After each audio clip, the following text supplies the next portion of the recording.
uncommon offensive explosion last night at Petco. The Mariners' Franklin Gutierrez 4 for 4, including a home run, and the Mariners built a 4-0 lead, but the Padres rallied 9 runs, their high total for the year. Will Venable leading the way from his leadoff spot was 3 for 4 and 3 runs scored as the Padres rallied for a 9-5 victory.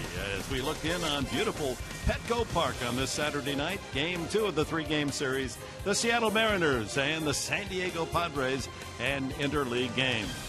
And good evening, everyone. Along with Mark Grant, Dick Enberg, we're pleased you've joined us on this Saturday night. It was fun to call a lot of runs being scored last night. It was. Seeing all those hits bunched together.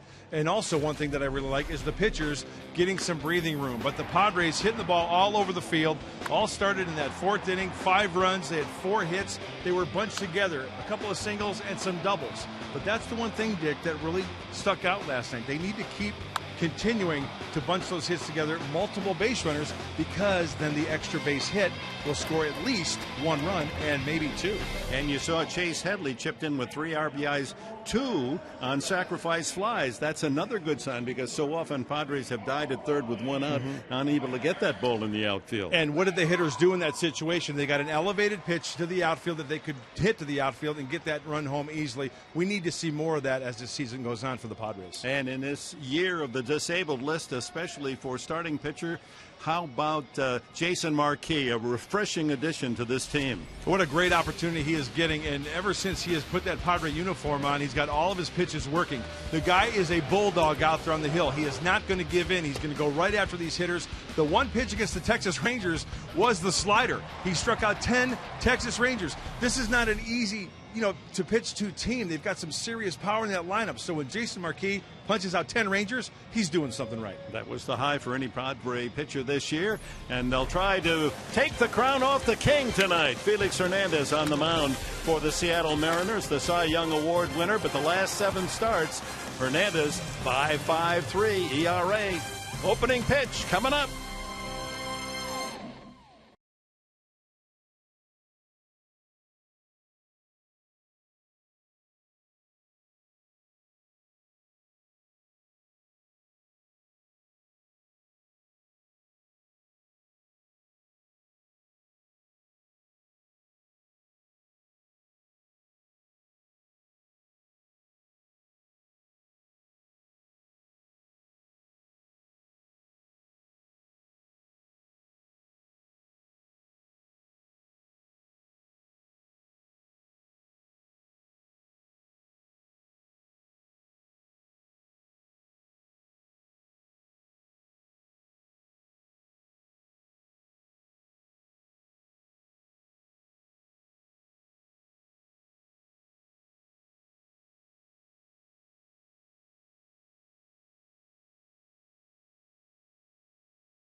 you never had it so good.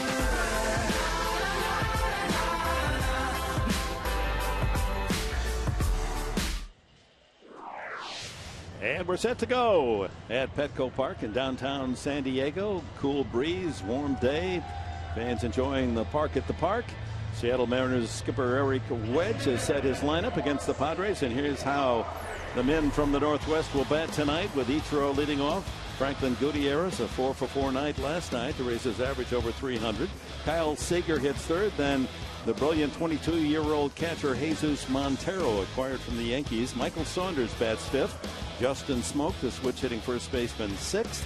Then it's Dustin Ackley and Brendan Ryan before Felix Hernandez, who has a home run, a grand slam home run in his limited time swinging the bat as an American leaguer. Jason Marquis digging a toe hold as he makes his fourth start of the season.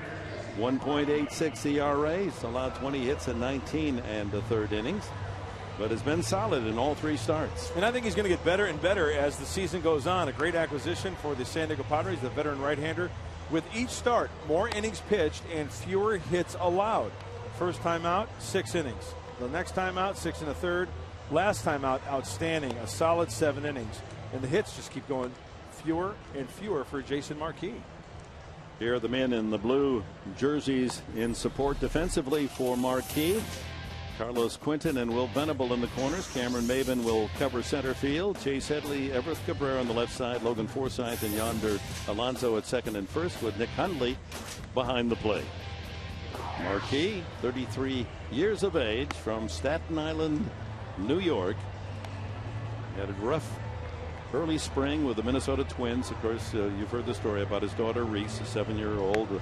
Bicycle accident and lacerated a liver and was very nearly bled internally to death. They just did save her life. She's okay now, which is the relief, of course, to Father Jason and his wife. Working for his 8th major league team, Jason Marquis. He's only 33 years old, keeps himself in tremendous shape. And the main thing that's in shape is that sinker of his and that slider. Good success against the Mariners. He's 2-1 with an ERA down at 1.63, as Ed Hickox will call balls and strikes tonight, with Carlson at first, Hernandez at second, and Conroy over at third.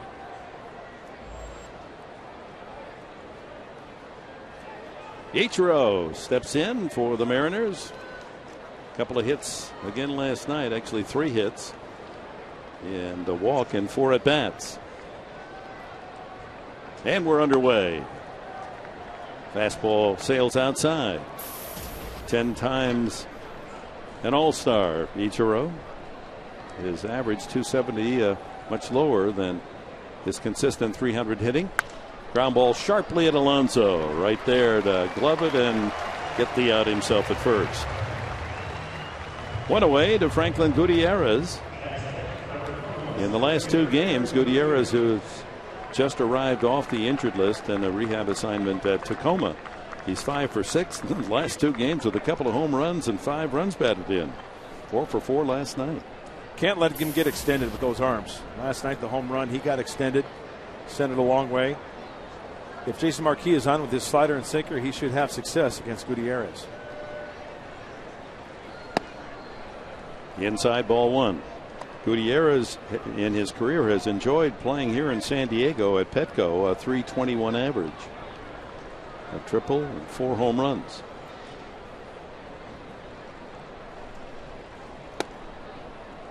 Strike. 1-1. Good movement on that sinker. And Clayton Richard enjoying a big league ball game after cracking open the newspaper and seeing a W next to his name last night. 5 wins. He leads the Padres staff with the 5.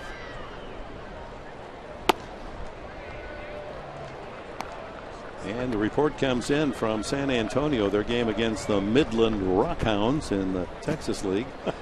And Cashner had a terrific outing, and Bud Black might well call Cashner back to the big club for a start. There's an opening next Thursday in Houston. Line drive, 1 hop right at Cabrera. And there's 2 away. Well, the one thing I noticed about Cabrera on that play, as soon as that ball, that was a line shot, 1 hopper. He lowered his sights. He got into a crouch. Watch Cabrera. See him lower himself? to get eye level to the ball coming right at his head rather than trying to field that ball down by his knees in a straight up position. As an athlete, as an infielder, you got that ball coming right at your head, right at your eyes. It's easier to catch. He gauges that ball perfectly and fires a strike. Third baseman Kyle Seager is the hitter. He had a tough night last night, 0 for 5 and a couple of errors that led to 3 Padre unearned runs. Sinker for a strike.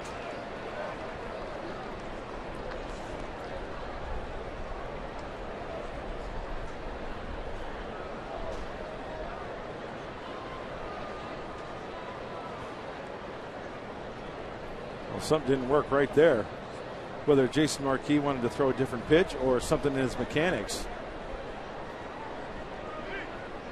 Rethink this next delivery. 1 strike. Seager. No one aboard. 2 outs here in the top of the first. Inside. Well, here's the story on Cashner. He worked 6 innings, 94 pitches. Shutout ball for 6. Walked 3, struck out 10. So a terrific performance for Cashner that indicates that he's ready to go. Yeah, the 94 pitches. Long drive foul way up into the right field corner. The 94 pitches, 10 strikeouts. I mean, that's a good sign. One is he's getting stretched out. There's one thing I would like to find out, if we could, if he maintained his velocity during that start, what his velocity was during 90th pitch, 94th pitch. But great numbers for Andrew Cashner. Well, he struck out 10, so he must have had good stuff most of the way. Drive to center. Maben is there. 1, 2, 3 go the Mariners in the first. Venable, Maben, and Headley coming up for the Padres.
And here it is, brought to you by Toyota.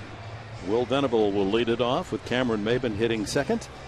Chase Headley with 3 RBIs last night. That's in the third spot and plays third. Carlos Quinton trying to snap out of an 0-4-11 is the cleanup hitter. Yonder Alonso at first. Logan Forsythe at second.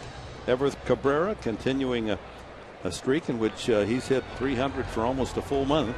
Nick Hundley, the catcher, and Jason Marquis, a good hitter himself, on the mound and batting ninth. Felix Hernandez, he's got a variety of pitches, and they're all plus pitches, aren't they? They most certainly are, Dick. He throws the fastball, get up to mid-90s, 94, 95. He throws that very good changeup. It's a dandy. A curveball and a slider as well. Only 26, this native of Valencia, Venezuela, and yet he's already got 89 career wins. He's had an unbelievable career up to this point. Venable chops one foul into the seats to the left. But the Padres got to him last time in Seattle. They bunched some hits together, took a couple walks, extra base hits, got to him big time in the 6th inning. They threw up a crooked number, 4 runs in that inning in Seattle. Winning the game 6-2. He has pitched much better at home at Safeco Field in Seattle, where his ERA is 2.52. On the road, almost twice that, 4.63 ERA.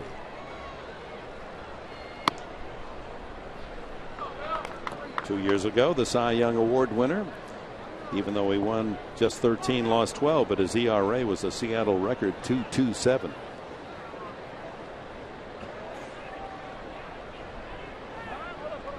Well, that's what I look at. I like to look at the ERA, hits to innings pitched. You know, a pitcher can be 8-14 and have a great ERA. That means he's pitching his tail off. Pulled foul. Well, it's to the sports writers who vote for that Cy Young, they're to be commended that they weren't taken away from the obvious honor because of 13-12. They saw how well he pitched ERA throughout the season, and exactly. You don't often see the Cy Young Award winner just a game above 500 in the one loss. 1-2, and a fly ball to left center. Over to get it is Saunders. That ball carrying well into the gap in left center for the first down. Defense for the Mariners reads this way. Saunders, you saw make that catch. Ichiro in right field. Gutierrez, an outstanding glove in center. Seager, Ryan, Ackley, and Smoke on the infield. Young 22-year-old catcher Jesus Montero handling the pitches of Felix Hernandez. Mighty Ichiro. One would guess he's going to make it to his 11th straight All-Star game. Terrific defender, great arm. Maben takes it outside, ball one. Going through the season, Maben, when he attacks the first pitch, and that ball was way outside, is hitting .341. He gets it to 3-2. It's just the reverse. Line drive, base hit. That was a solid shot up the middle, and the Padres have the first base runner in the game. Well, right out of the gate, the count is in Cameron Maben's favor. Hernandez misses with a breaking ball. Cameron spits on it. Okay, now you've got to come to me. He doesn't want to go 2-0. Tries to challenge him with a fastball. It's elevated. How many times as a hitter, you get a high fastball like that, they try to pull it. They try to get froggy. Well, that's the perfect type of hitting. Just taking that ball right where it was pitched, right back up the middle. Chase Headley, the switch hitting third baseman from the left side. Last 16 games here at home, Chase hitting a handsome .323. Oh, that's a different look. Well, he's got the flip down. The outfield glasses just flip it down if the lights get too bright for him.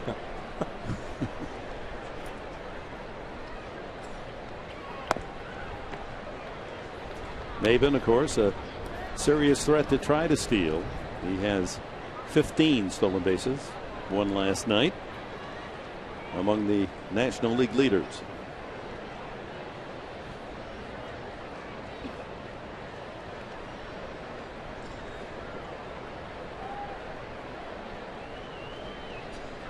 Oh, he was going. He was hopping at first base. That's what I love about that box. You know, showing the runner over at first base. Cameron Maben was hopping. Someone gave him a hot foot. Yeah. Heels were afire, ready to go towards second base. Although with a left-handed hitter up, maybe that was a bluff. Want to keep that big hole open for Headley to swing at on the right side. And it's 2-0. As you can see, the way that the outfield is being played in right center field, tremendous gap. They can shoot that way. Remember, the pitch to Maben was up. So they're banking he's going to hit the ball in the air to the left side of second base.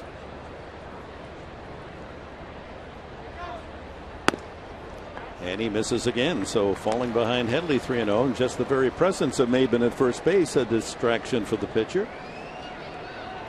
And right out of the gate, Hernandez's velocity is down. 91 he's topped out at.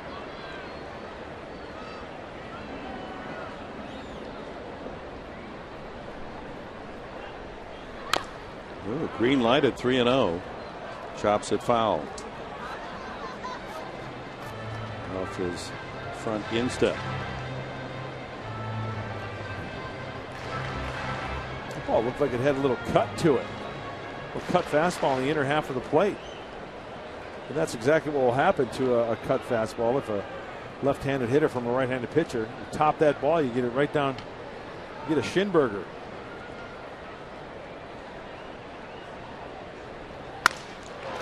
That one's looping into left center field and falls for a hit. Maben takes a big turn. Now he's going to try to make it to third, and he's in there.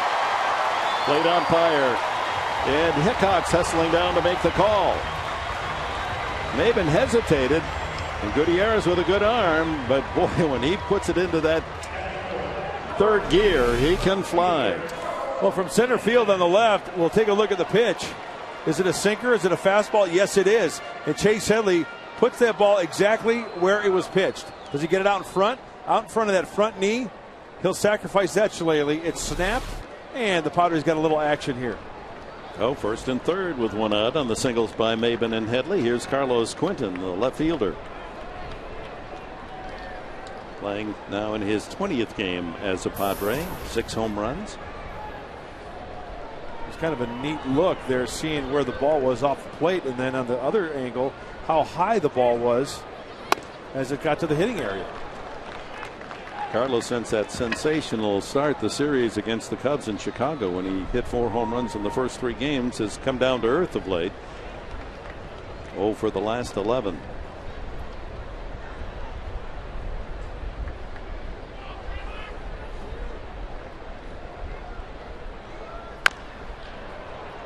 And the count, 2 strikes on Quinton.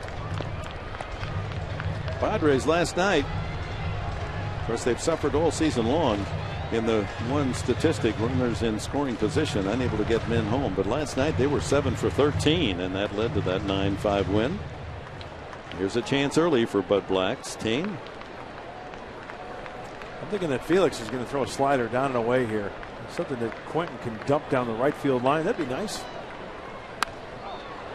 In on the hands, and the count remains 2 strikes. He went totally opposite. Rather than down and away, tried to go up and in on him. Yeah, there's a fan. There's San Diego colors well displayed. Gets a souvenir.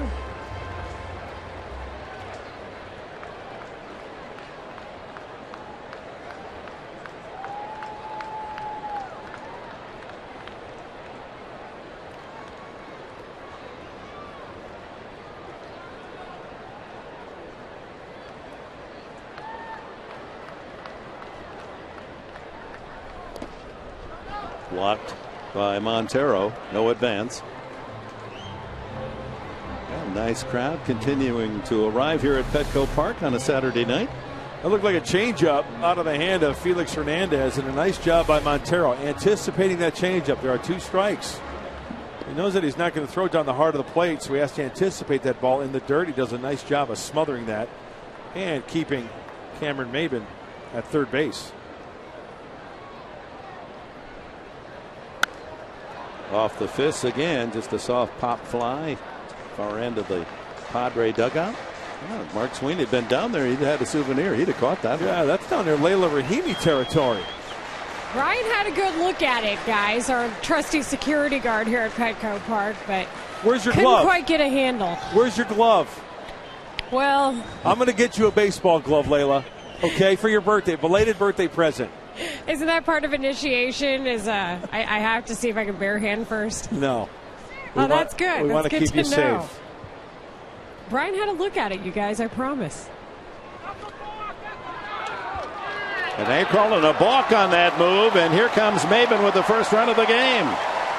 Hernandez with a little herky jerk and trying to pick off Headley, and a balk called, and the Padres have a 1-0 lead.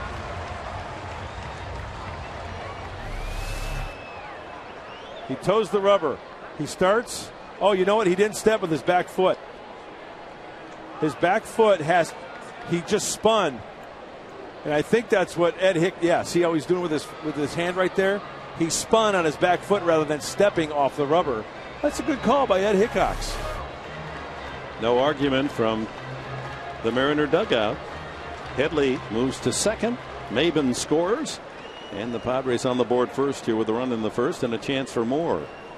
Count is 1-2 on Quinton.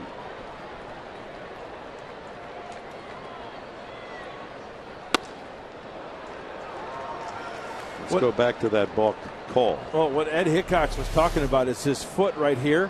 What he does is he initially spins on it. He goes in. See how he spins? He's got a step that way, but he spun on it, and that's what Ed Hickox called. Pop fly, shallow in center. Gutierrez didn't pick it up immediately, but plenty of time to come in and collect it for the second out.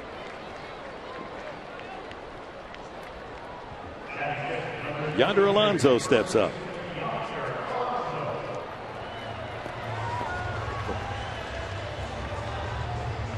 Alonso with a couple of home runs, one of those against tomorrow's pitcher for the Mariners, Hector Noesi, that led the Padres to a 1-0 win in their sweep up in the great Northwest. Headley out at second base, 2 gone.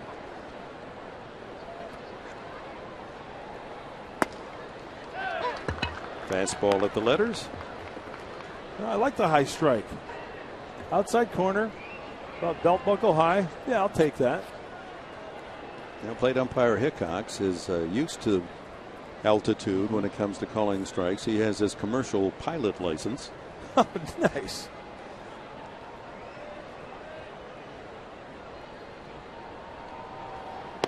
One and one. Hickox is 50, and in the offseason, he's a Florida policeman. Man who knows the rules both on and off the field.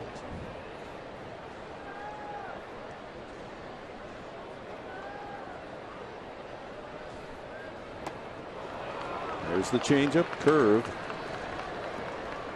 Spins it up there at 81 and had Alonso way out in front. Yeah, that's the old 12-6 curveball. Not a real power curveball, but great break. Great rotation.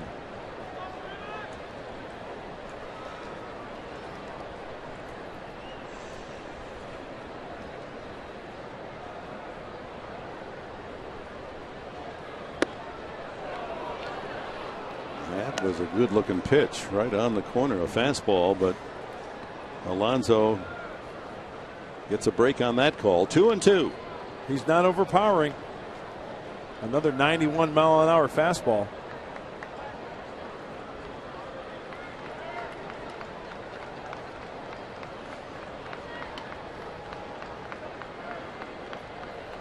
Struck him out.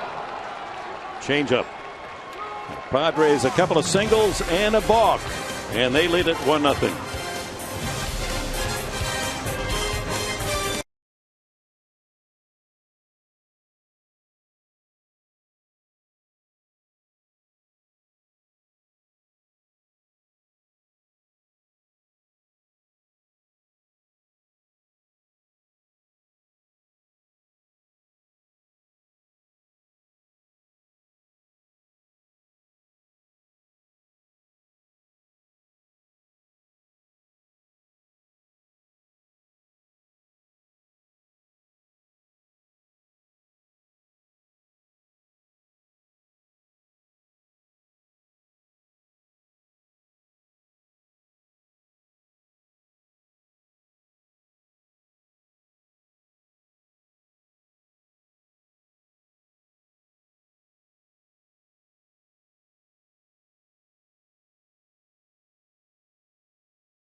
I just hope I could bring some competition and fun to the game. You know, every time I step on the field, I just try to do the best, whether I'm in the batter's box, and have fun with it. Hopefully, some of these young guys can pick up on that. That was Jason Marquis after I asked him if there was a pitcher's competition now between who was the best hitter with Clayton Richards. 3 RBI performance last night. And Marquis said, hey, who's hitting 500 when I got done talking to him, and smiled really big. Dick Enberg, Mark Grant, that's our quote of the game. Back to you. All right, Layla. Yes, indeed. Marquis as a Padre is 2 for 4 as a hitter. You know what? I can have Jason Marquis, just have him read a dinner menu with that accent. I love that. I just love to hear him speak. And then you order something difficult, and he gives you a no way, mister. He's great. What a great addition for the club. Hey, it looks like he's going with the mutton chops, too. He's trying to grow a beard with that mustache. Jesus Montero, the catcher, the hitter. Takes it inside. Montero's been out of the lineup for 3 games, as Eric Witch, the manager, wanted to give him a little physical and mental rest. He's done a good job. Look at those numbers. 8 home runs, this rookie. He's 22 years of age.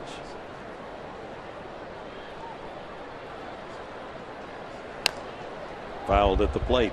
Well, after last night's hitting performance by Clayton Richard, knocking in 3 runs, and the Padre pitchers as a group with 12 RBIs, best in the National League, I was wondering, driving home, I wonder what the best game ever was for a pitcher hitting.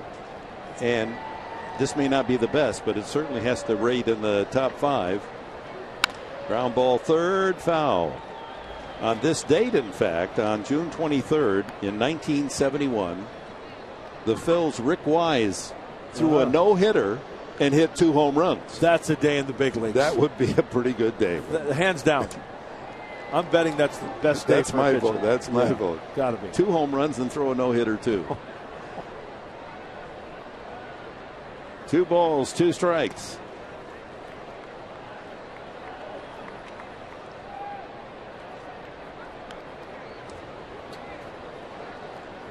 Montero, part of that trade with the Yankees, sent Michael Pineda to New York.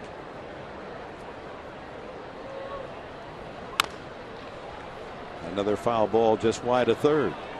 Well, I got a little nugget from a friend of mine, and he sent me this. He said, Clayton Richard, 2 for 2, 3 RBIs, earned the victory. Richard is the first pitcher in Padres history to get a hit in each of his at-bats, right? Driving 3 runs and win in the same game.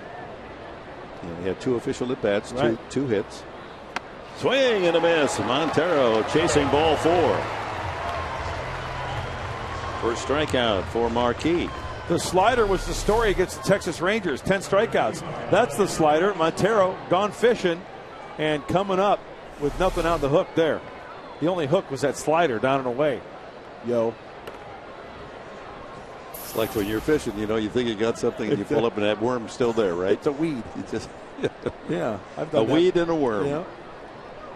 Michael Saunders, the left fielder, the angular left-handed hitter, pulls it to the right side, and it's wide of Forsythe into right field for the first Mariner hit. Well, the tying run on with 1 out on a single placed perfectly between Alonso, the first baseman, and Forsythe, the diving second baseman. Well, sinker slider pitchers, they're going to give up their share of hits. If you keep them to singles, you'll do just fine, because one of those sinkers or one of those sliders put into play is going to be a ground ball right at one of your middle infielders. Great effort by Logan Forsythe. He's not afraid to get dirty out there at second base. Justin Smoke, first baseman, 11 home runs on the year, switch hitter. Runner goes. Throw by Hundley, not in time. Quick slap tag by Cabrera, but Saunders, he's, as we said, angular at 6'4". Doesn't look like the kind of man that would steal a lot of bases, but he leads the Mariners. That's his 11th. Kind of an abbreviated slide step from Marquis, and the throw on the shortstop side of second base. That could have been the difference in the play. Yeah, if that throw is on the second base side, or first base side of second base, Nick had a nice release, just kind of pulled it a little bit. So I wonder they can throw it all with a mask coming off, and it's amazing. You know how they do it, Dick? Lots of work. day in, day out. So Smoke up there with the tying run out at second base, 1 out in the second. From the University of South Carolina, the Gamecocks are going to play the Wildcats. The man right behind him, Nick Hundley, went to the University of Arizona. They'll battle it out 2 out of 3 for the College World Series championship in Omaha.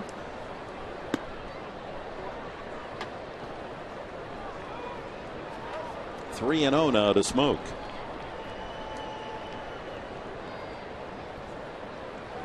His 11 home runs, 10 from the left side. Only 1 hitting right-handed.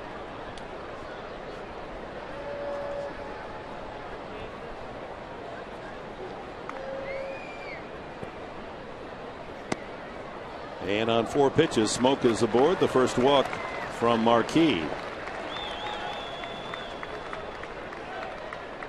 So first and second with 1 out to the second baseman Dustin Ackley, another left-handed bat. Yeah, you just saw Jason Marquis turn towards second base and look at Cabrera or Forsythe and kind of point at one of the 2 middle infielders. Well, what he's indicating, he just wants to get it straight who he's going to be throwing to, get an idea of who he's going to be throwing to in the event of a comebacker.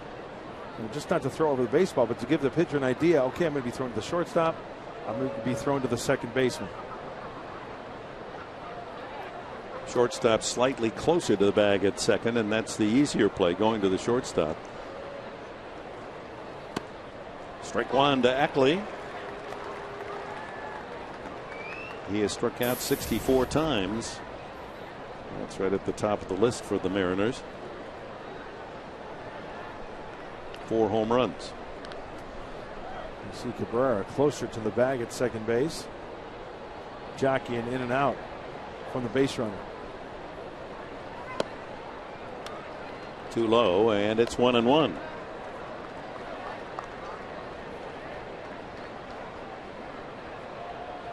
Ackley has yet to ground and do a double play this year, Dick. I think right now is a good time for the first one. He and Venable are the 2 toughest players to double up in the game tonight. Venable's only hit into 1 double play all year. Ground ball, it's sharply hit. Forsythe to second, a low throw, and everyone's safe. Bases are loaded as Forsythe trying to hurry to get the ball to second base, hoping for the double play, but would have been better off had he just aimed that ball for a strike to second to get 1 out. Instead, bases full. Hot smash. I think that's the only way you're going to get Ackley. Spin and, bad throw. But Everett Cabrera, very athletic enough to try to get it. He had it in his glove. And couldn't hang on to it. It's a short hop.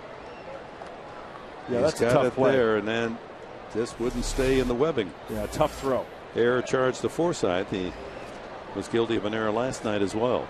So bases loaded with Mariners, and the number 8 hitter Brendan Ryan batting only 182.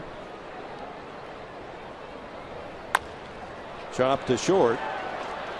They only have 1 play to first base as the runner scores. Saunders from third. It's 1-1. Credit Ryan with his 18th RBI on the putout.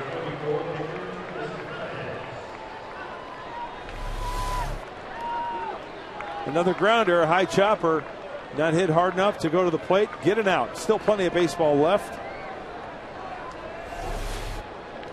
So the error plays into the score. That'll be an unearned run. And Felix Hernandez steps in. Runners at second and third, and a line drive. Fair ball to right field. That'll knock in 2. A la Clayton Richard. Venable's throw to second base. They have a chance, but it's offline. And Hernandez is in with a 2-run double. 3-1 Seattle.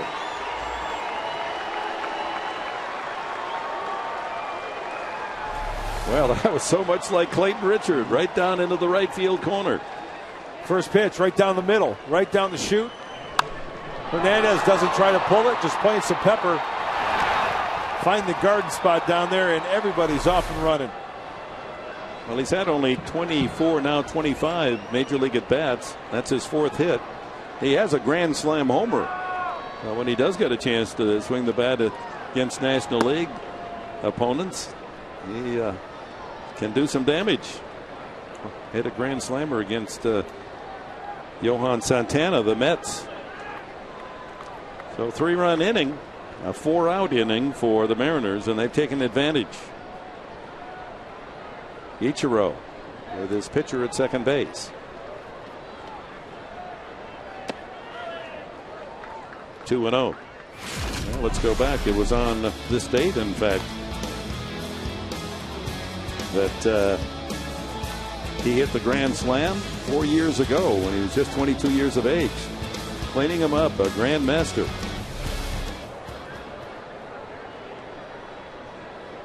As you said, the pitchers are the best athletes. Exactly. Well, we saw that first pitch fastball. Just give you an indication where that pitch was. You just get that bat head out in front and just stay inside the baseball. Chances are you'll hit a line drive the opposite way. That's exactly what he did. 3 runs on only 2 hits for the Mariners here in the second. And a 4-pitch walk to Ichiro. That's the second base on balls in the inning. And brings up Franklin Gutierrez. Has been hot and hit the ball hard the first time, but right at Cabrera, grounded out.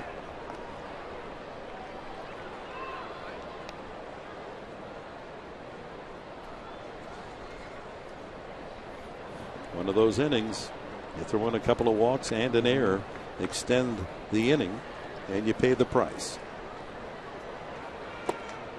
Strike. Slider. Especially at the big league level. You give away extra outs, that can spell trouble. Seen it right here in the second inning. Mariners were 0 for 6 with runners in scoring position last night, but they've taken advantage tonight, and Felix Hernandez knocking in 2 with that double. Pulled sharply foul on one hop into the crowd, and then it caroms back out onto the track. 2 strikes on Gutierrez.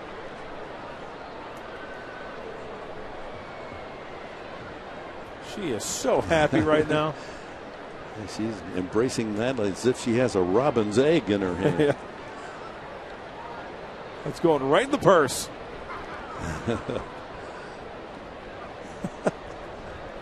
In the bank. And another chance for Cabrera. What's he doing? He gets the out at third base, but I don't think Cabrera knew how many outs there were. That's not exactly the play. 3 runs. 3-1 Seattle.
Two-run double.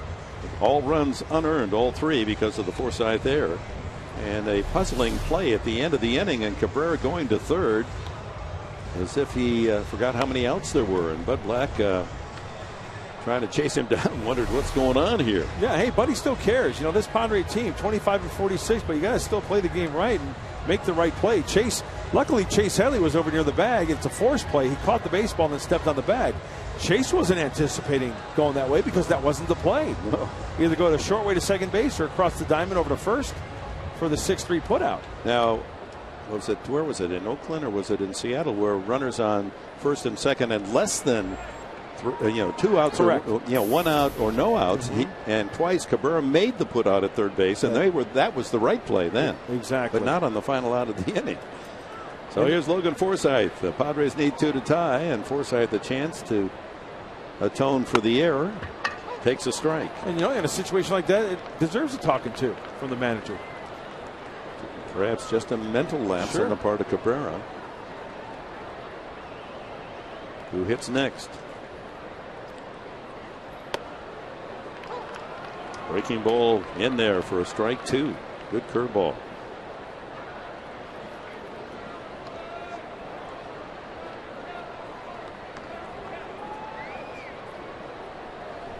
Struck him out. 3 pitches. Second strikeout for Hernandez. Changeup. Well, the Padres had 3 unearned runs last night on their way to the 9-5 win. The Mariners, 2 of their runs were unearned. That's the Felix Hernandez cambio, the changeup. The bottom just drops right out from underneath the bat. Logan Forsythe swinging over the top of that one. That's a tough AB there.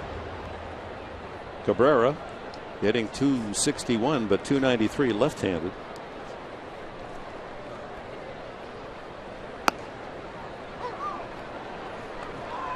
Hernandez, his confidence certainly buoyed by his own hitting and the fact he's pitching now with a 2-run lead. A little too quick for that next delivery, and Cabrera wants time. Father son looked as if they said, let's get our uniforms together tonight. That's awesome. 5 pitches in the inning, 5 strikes. That was the curveball.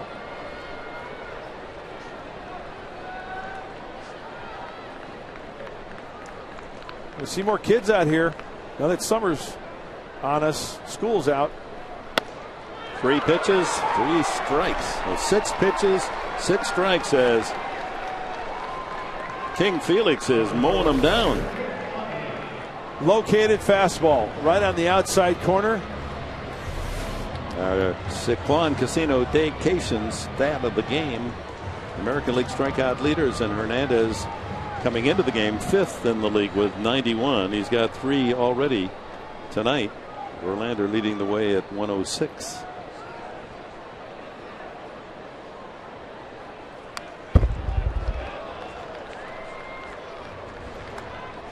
Nick Hundley.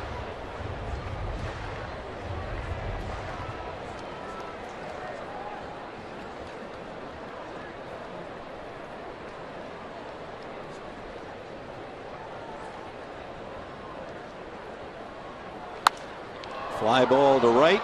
Ichiro camped under it.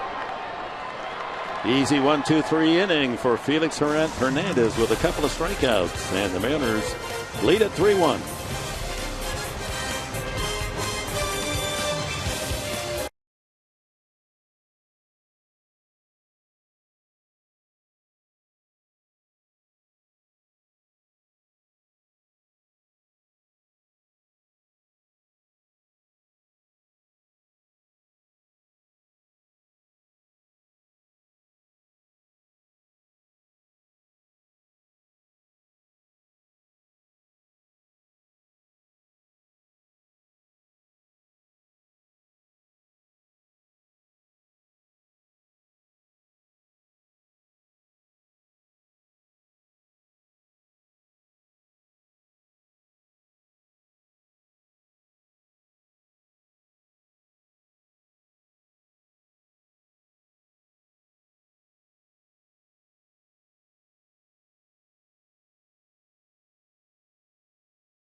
the largest 4G network. AT&T, rethink possible. By Petco, where the healthy pets go. And by the Pacific Nissan dealership. Visit tomorrow from 11:30 a.m. to 1:30 p.m. for your chance to win an all-star game experience. And back at beautiful Petco Park we go on this Saturday night with the Mariners in front 3-1. They send up Seager, Montero, and Saunders against Jason Marquis, top of the third. Seager lined to center his first time.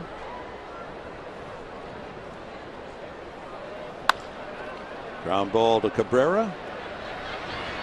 And he fires across for the out.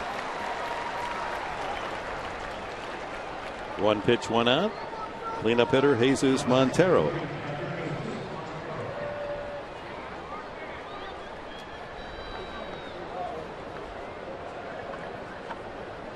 Montero leading American League rookies in home runs, RBIs, hits, and doubles. Will be a top candidate for the junior circuit, Rookie of the Year honor.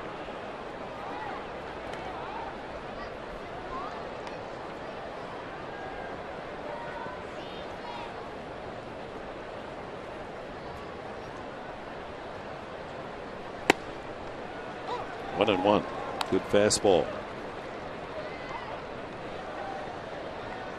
Young man has a powerful swing, good strength in his lower body.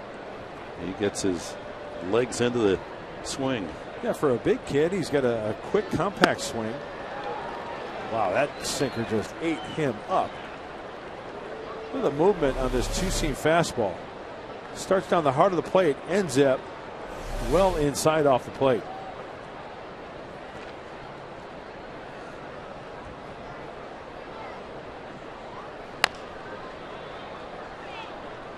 One of the many players produced in the country of Venezuela. You put together a A1 all-star team just from that country. One of the ushers making sure that fans are okay. He chases for the second time, striking out on a pitch way out of the strike zone. That's the same pitch he struck him out his first at bat to lead off the second. Slider down and away. Well, 4th of July approaches. Fox Sports San Diego wants to pay tribute to those men and women who bravely serve our country. And you can honor them as well for their military service. Visit foxsportsandiego.com/for-the-troops and submit a photo and a special message. And Fox Sports San Diego may share your story online. Check back starting on July 1st to find out how you did. This one is for the troops. Michael Saunders singled to get things going in the second inning when the Mariners scored their 3 unearned runs. He singled, then a walk to Smoke. The error by Forsythe, and after Ryan grounded out the 2-run double, Felix Hernandez. Slider in on the fist.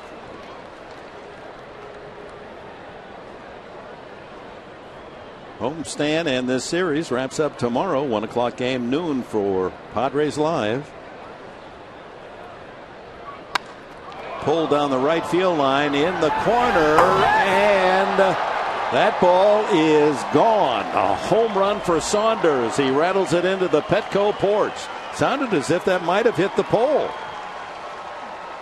or the screen on the pole as Saunders rounds the bases with his 8th home run of the season. It's 4-1. Picked the shortest part of the yard, only 322 down there. He went back to the slider. Boy, and Saunders, watch him get his hands in. Oh my gosh, his hands nearly come in contact with his belt buckle. And somehow he keeps it fair off the foul pole.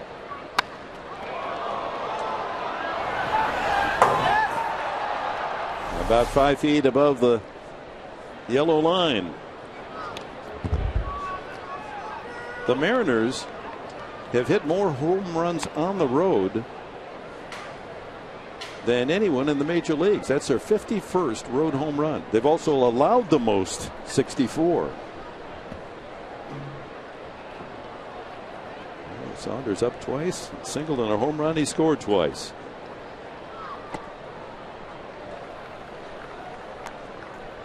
You know, we talk about bringing in the hands. Watch his hands as it gets right to his. Look at how close his hands are to the belt buckle there. And look at where the ball makes contact on the bat. That's the sweet spot. Why does that happen? Because he gets his hands in, and that fat part of the bat can then get to the baseball on the inside part of the plate. That ball might have even been in off the plate a little bit. Jammed. He was jammed. Unbelievable. Strong. Saunders. 4-1 Seattle.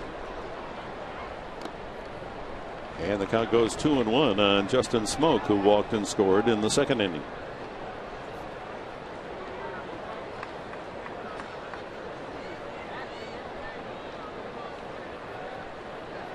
Well, he measured it just right, Saunders. High fly ball back of second. Shift was on. That's Forsythe waiting. And the inning over, but Michael Saunders' home run off the foul pole and right has made it a 4-1 Mariner lead.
You enjoy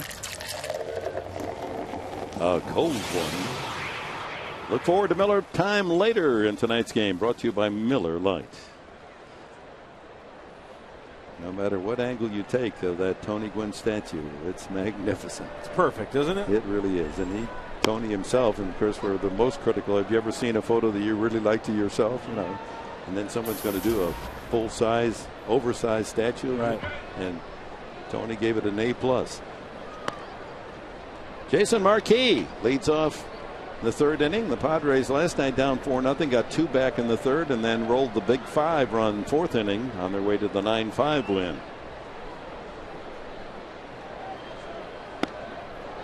Marquis 2 for 4 as a hitter, as a Padre.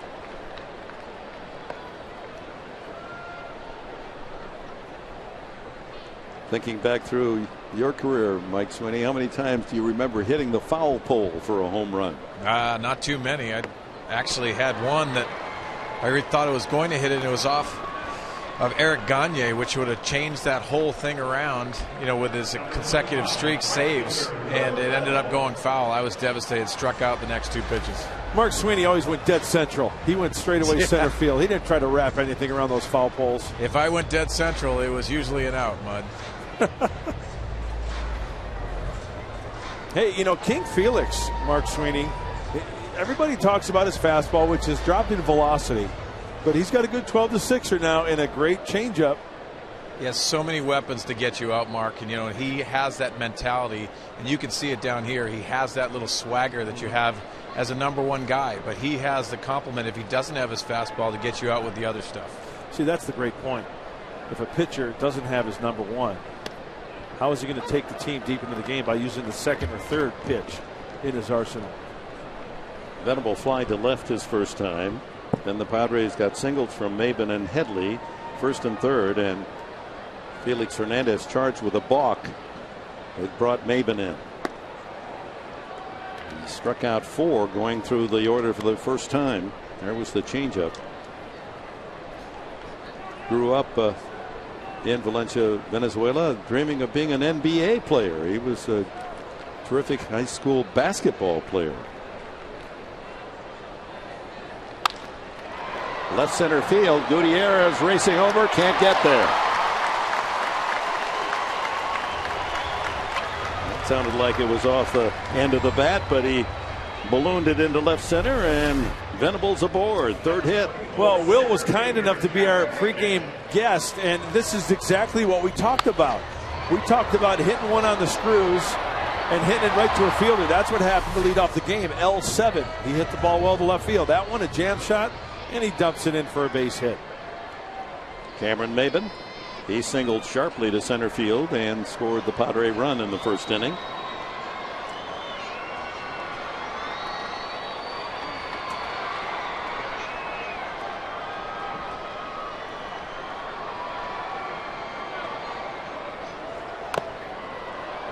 That's foul off home plate.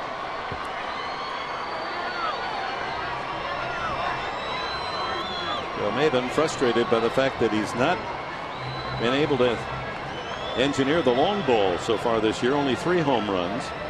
Trying to bunt his way on there.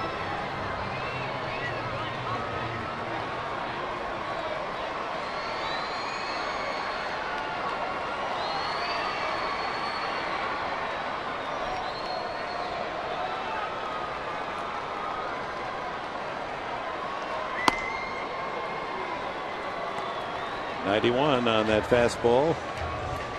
1-1 to Maben. 1 out. Venable at first base. Padres down 4-1.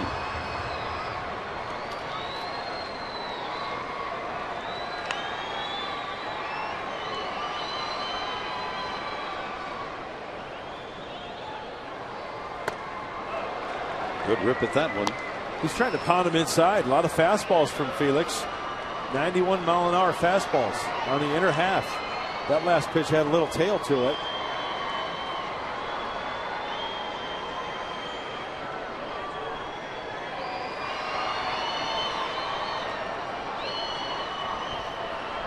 Venable has his lead. 8 stolen bases this year.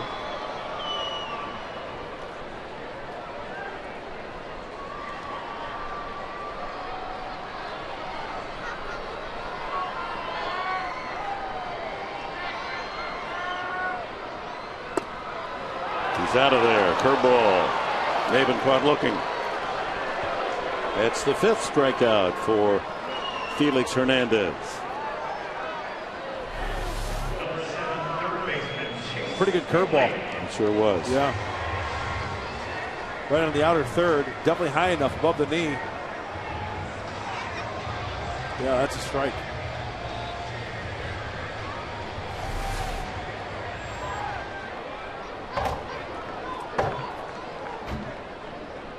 Again, he's so young, 26, already with well over 1,300 strikeouts. He's second in Seattle history to Randy Johnson in most strikeouts. And he's got it going tonight. 2 out to Chase Headley. Dropped a single into left center his first time up.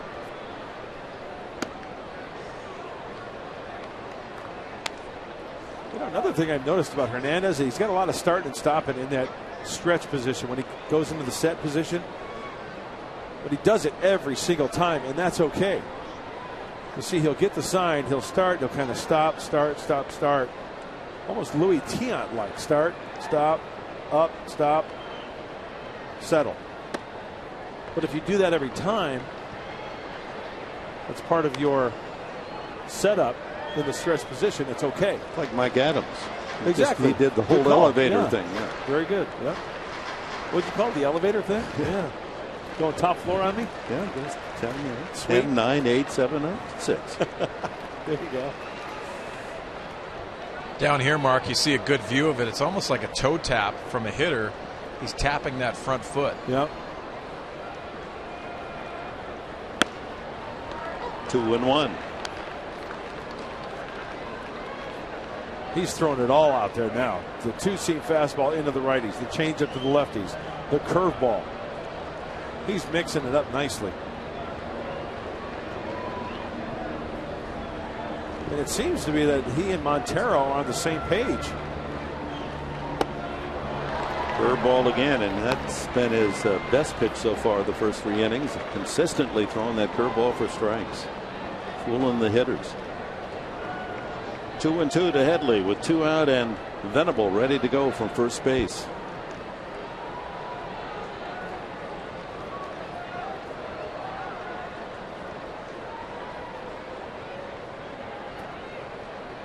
He does go.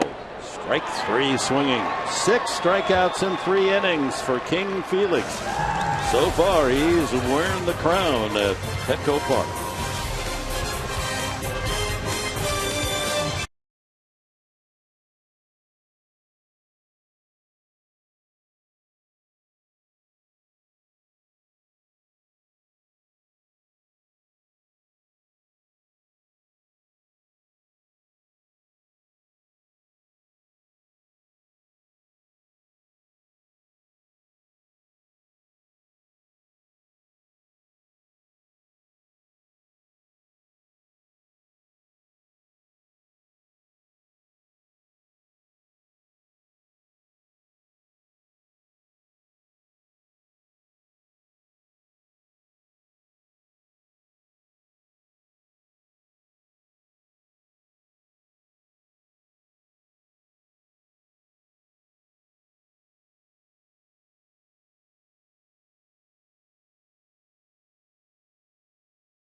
Time now for our AT&T trivia question for this evening, and here we go.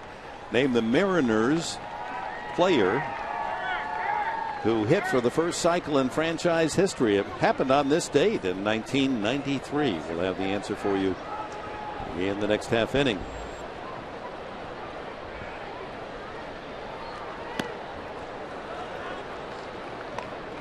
Dustin Ackley, Brendan Ryan, and Felix Hernandez. The pitcher who has a 2-run double to bat here in the Mariner 4th inning.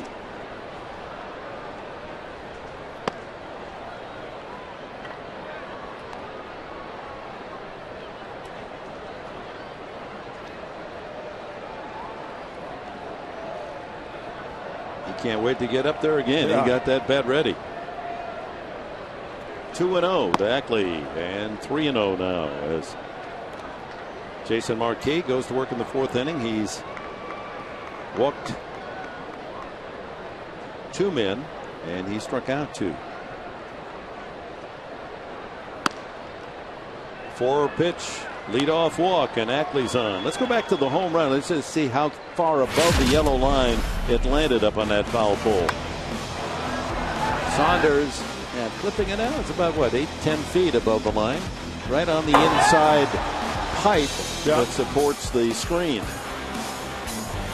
I'm just amazed how he kept that ball fair where it was pitched and where he made contact. There's a little cutter inside. Good looking swing from Saunders.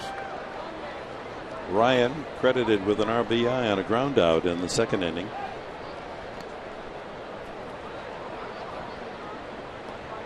Looks like Jason getting his spike caught a little bit on that in front of the pitching rubber as he turned through to first base. Looked like he didn't call a balk on him.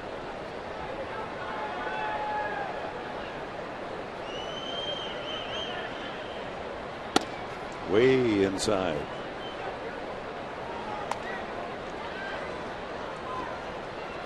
That's ball 5, isn't it? Yeah. 5 in a row. Yeah. 53 pitches now from Marquis, and Hundley goes out to talk to the veteran right-hander. They're having difficulty with that release point on the sinker. All fastballs that look like to Ackley. And a sinker missing to Ryan. Get a good feel for the sinker down there, Mark Sweeney? Yeah, and it just looks like he's rushing himself. And I think Bud Black wanted Nick to just give him some time rather than have a pitching coach go out there. Give him some time and talk to him a little bit. Good cut by Ryan, and it's 1-1. You know, it seems so easy. It's just so logical that if a pitcher has the tremendous two-seamer that has that action, just throw the ball down the heart of the plate and let the ball do the work. When you start nitpicking, then that ball goes off the plate and you find yourself behind. Easier said than done.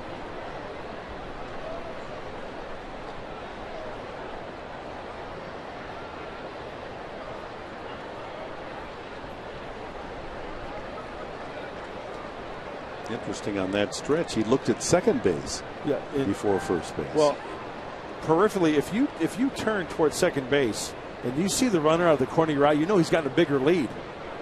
Does that make sense? Too big a lead. Yeah, if you can see him when you're looking at second. Yeah, that's a good call.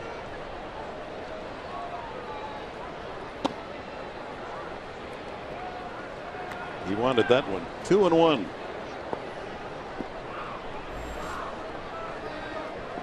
Mariners start tonight in last place in the American League West, 14.5 games behind the Texas Rangers. Seattle 30 wins and 42 losses. The Padres are 17 behind the Dodgers. Dodgers have lost 4 in a row going into action against the Angels tonight. And they pulled out the win 3-1. And lost 7 of 10.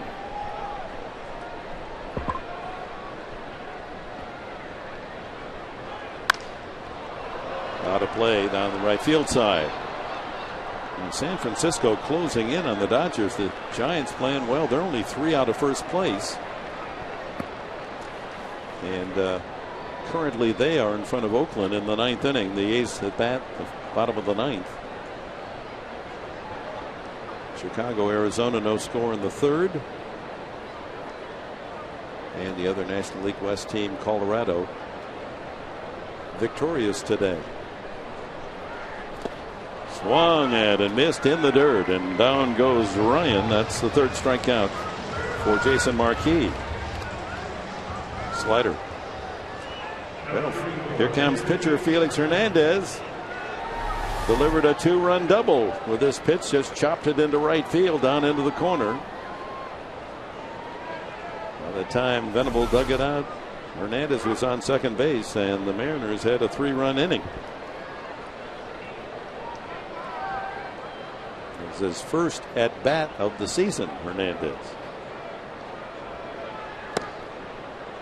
Trying to sacrifice.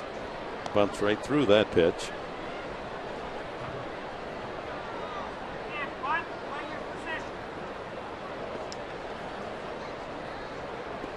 Colorado outscored Texas today 11-7.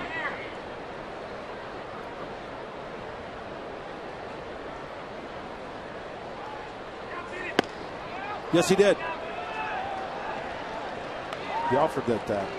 2 strikes now on Hernandez. Watch, he squares and then he pokes at it and then brings his bat back, and Ed Hickok's all over it, pointing at it and saying, yes, you did. You know, Mark, for these American League pitchers, it's really difficult to simulate the bunting part of it. So usually they bring out a pitching machine just to get that speed aspect of it. They do it during spring training, but right when they get into interleague play, they usually have that machine that comes on the field. That's the only thing they can do to simulate that. Yeah, that's a good point, because the batting practice pitcher or the coach is just lobbing it in there. That doesn't do you any good. And we'll see, in light of the double the last time up, and he's still squaring around. 2 strikes.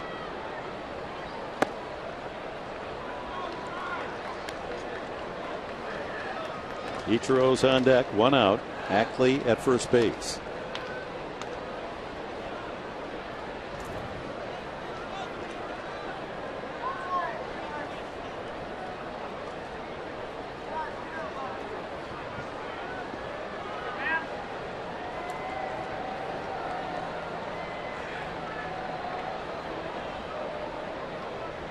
Runner goes. Strike three, swinging. And sealing second is Ackley. His 7th stolen base. So with all the concentration on the sacrifice, Marquis wasn't paying attention to Ackley, and he's able to swipe second. Slider in the dirt, picked by Nick. And that's as good as the sacrifice. So 2 out. Ichiro up with a man at second base. Ichiro is grounded out and walked. Slaps a line drive to right field, and here comes Ackley around third to score. Ichiro drives in his 26th run of the season. It's 5-1 Seattle. So the walk and the steal, the setup for Suzuki's RBI single. The Sultan of Slap. Hands back, just slapping it that way down on the end of the bat. You would think that a hitter like Ichiro would choke up on that bat. Not the case. Great hand-eye coordination, great bat control, and he drives in another run.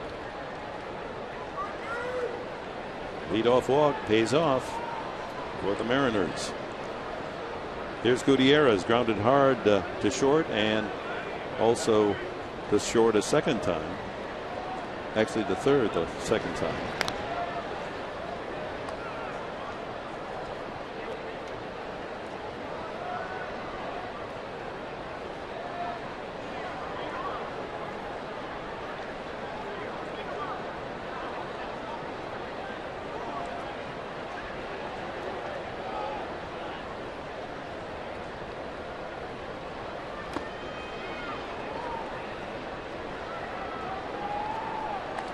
Well, when you're a big leaguer, you know, you get your name embroidered on your glove. Well, Jason Marquis embroidered the name of his daughter, Reese Madison. We had a nice article on the UT talking about Reese and what had happened earlier this spring. She's okay. Nice little touch, a little personal touch with Jason Marquis. Little reminder of his kids. Ichiro goes, and the foul at the plate. Gutierrez, count 1-1. Ichiro had a big jump.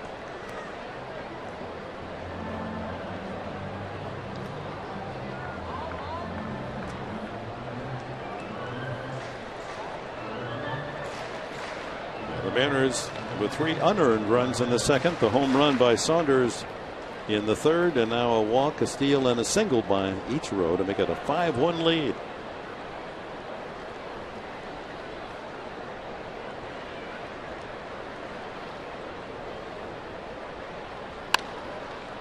Headley goes the short way for the force. And the 4th inning in the book for the Mariners. They get a run on only 1 hit and leave 1 and lead it 5-1.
Scholars this evening. They have 396 since the program started, and I'm joined by Jasmine Rankins. You began as a Padres scholar in 2003 and earned a scholarship to Loyola Marymount. What did it mean to you?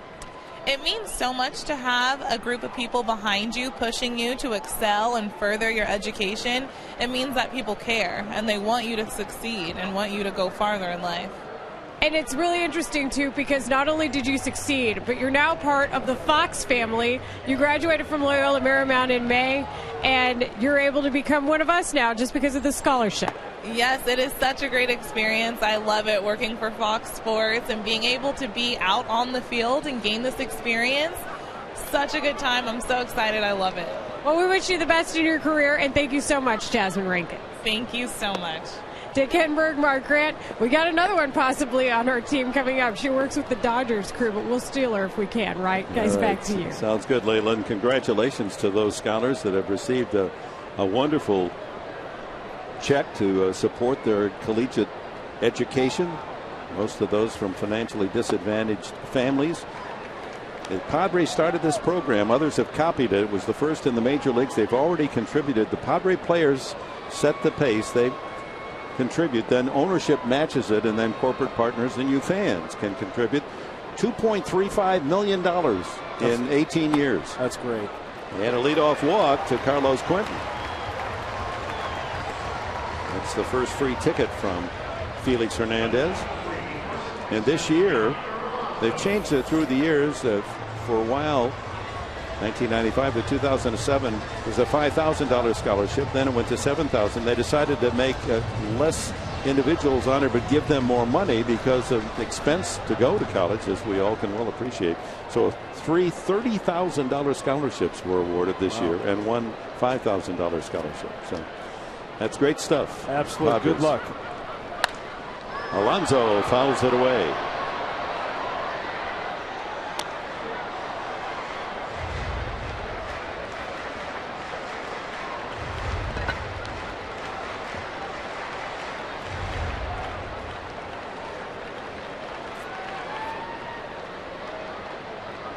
Alonso striking out, one of 6 to go down on strikes against Hernandez so far tonight.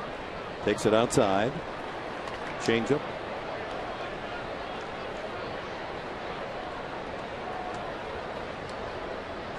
Rays need to get those bats a jumping against Felix Hernandez. Down 5-1 here in the 4th inning. It's the 5-run 4th inning last night that led to the win. Smothered foul, and it's 1-2.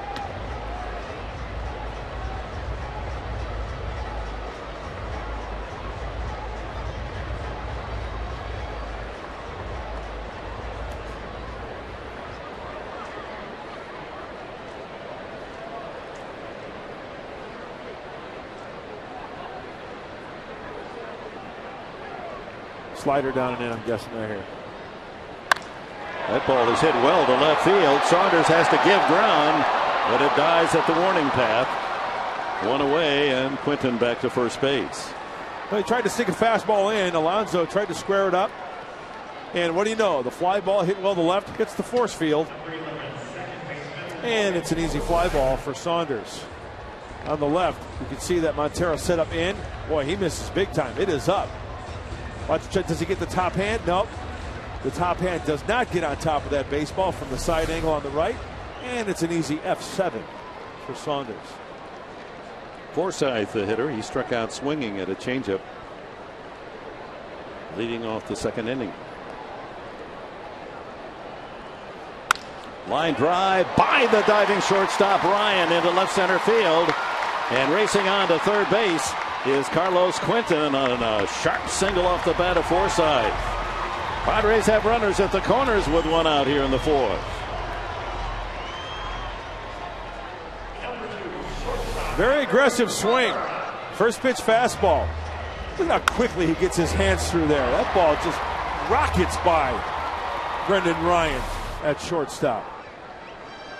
Brings up Everett Cabrera. He struck out, took a 3rd strike in the 2nd inning, 1st and 3rd. And a chance to cut into that 5-1 Seattle lead.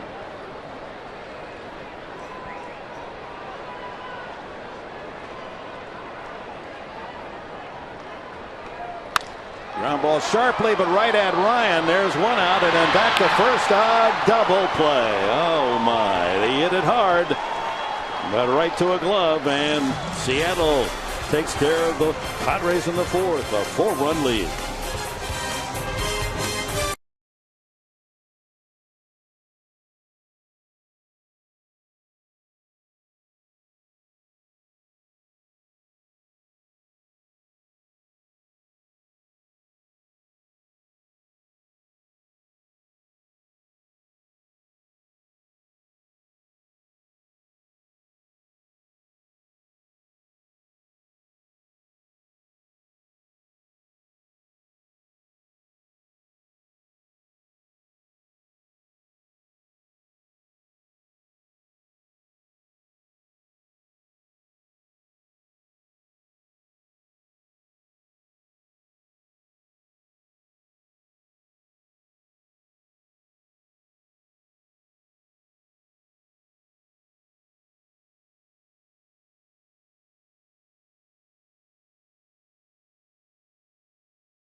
Brought to you by Sequan Casino. Get away for the day at the all-new Sequan Casino, San Diego's destination for casino gaming and excitement.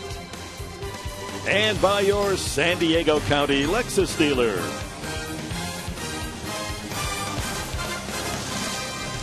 Totals after 4 innings here at Petco tonight. Seattle 5 runs on 4 hits, no errors.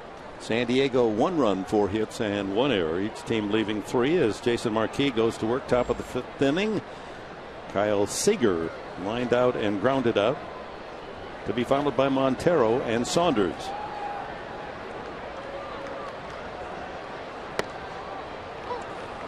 I just want to give a heads up, a fair warning to Mark Sweeney down there with Seager up at the plate. You get a cutter inside, watch out, Hoss. He might be coming hot right at you. Hey, last homestand told me I have to be ready for everything.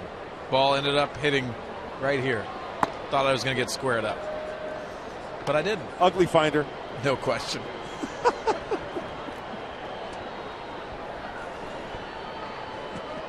It's a big birthday day in the Padre family. General Manager Josh Burns, one of the top executives, Fred Ullman, celebrating a birthday today. Whoa, there's a foul ball, a little beyond your location, Mark. Yeah, Freddie, 25 years old today, right? I think it might be fudging on the age yeah. a little bit. Happy birthday, Fred. Fred Ullman's a good egg. Josh Burns, also happy birthday, the general manager. Nice. They'd just like to have a win today. Yeah, there's Josh. Happy birthday. Another good egg. 1-2. Strike 3 call. Marquis with his 5th strikeout. Well, here's the answer to our AT&T trivia question for tonight. The question was, this date, name the Mariners player who hit for the first cycle in Mariner franchise history. Did you get Jay Buhner? That was an extra inning game, and Buhner in the 14th inning hit a triple to complete the cycle. All I heard was Ken Phelps, Jay Buhner, Ken Phelps, Jay Buhner. Seinfeld episode where Steinbrenner talking about the trade with Jay Buhner and Ken Phelps. The Yankees, actually Jay Buhner came up with the Yankees, traded to the Mariners for Ken Phelps because they thought that Ken Phelps was going to be the guy to help the Yankees. Buhner had a great career in Seattle. Great career as a Mariner. Ground ball sharply at Headley, holds his ground and fires across for the easy out as Montero retired. Ball was belted. Michael Saunders, single and a home run. He's the hitting star along with pitcher Felix Hernandez. Last time up, seemingly jammed, got his hands through, kissed the yellow pipe for a home run, number 8 this year for this talented outfielder from a beautiful, quaint community up in British Columbia, Victoria, BC. All those Victorian homes. I love BC. Love it up there. Vancouver, what a great town. PCL, we played up there, the Vancouver Canadians at Nat Bailey Stadium, Pitchers Ballpark. And then Victoria, a smaller city, but you really feel like you're in England when you're in Victoria, BC. Was a member of the Canadian Olympic team in Beijing. Grew up as all Canadians do. It's required. You got to play hockey. 2-0. Slides one in there. Eddie Shore, old-time hockey. Putting on the foil, coach.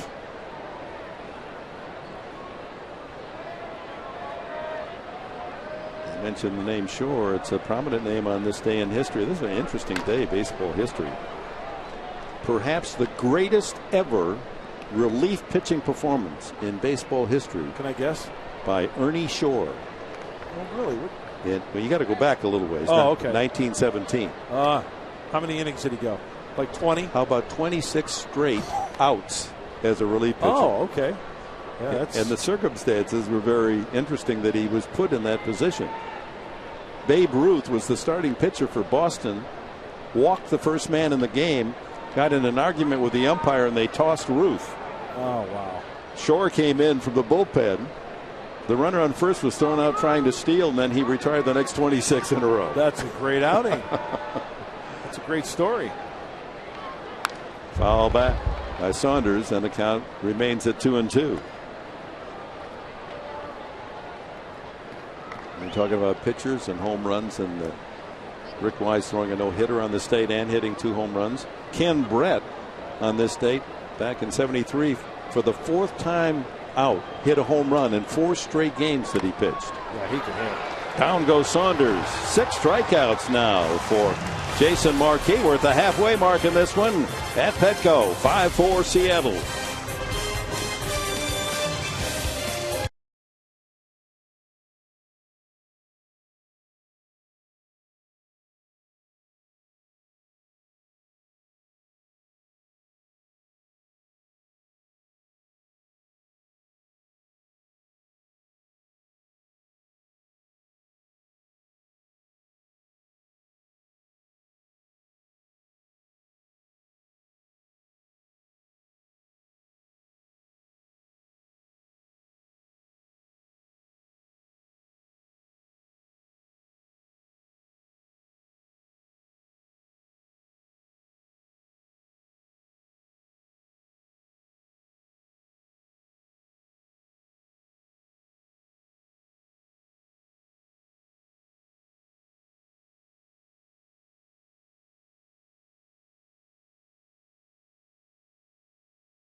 Top stars will be in Kansas City.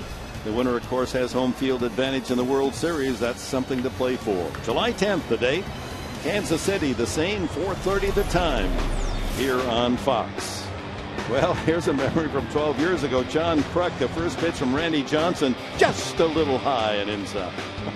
So Kruk, after his heart stopped beating, didn't really have that heart in the next couple of attempts, especially this one. Well, we didn't quite finish as the first pitch into the Padres. Nick Hundley. We'll show you the rest of that. Hundley fly to right his first time.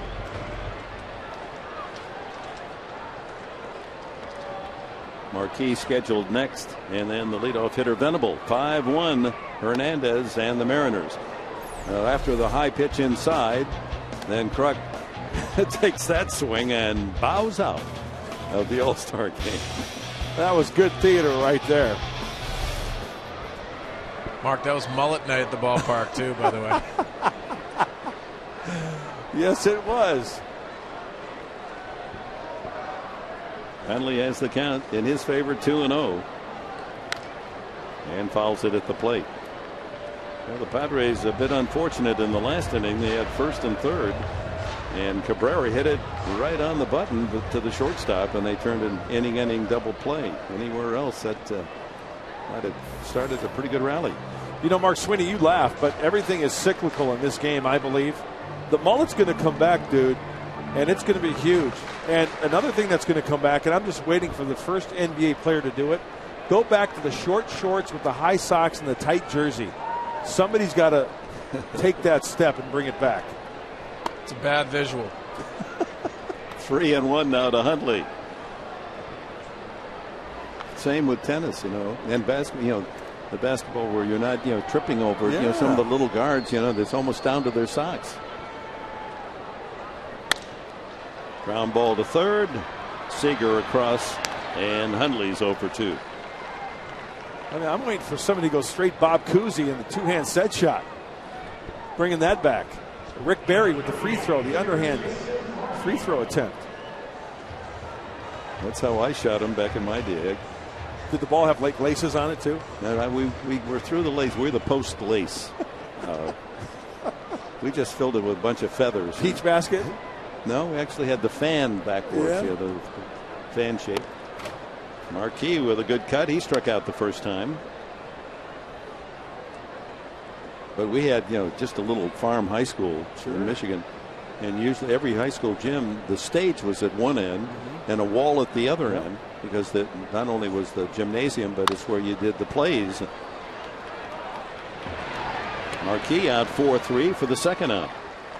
So when you were on a fast break, you had to not only get the ball up there and then run right into the wall or the stage.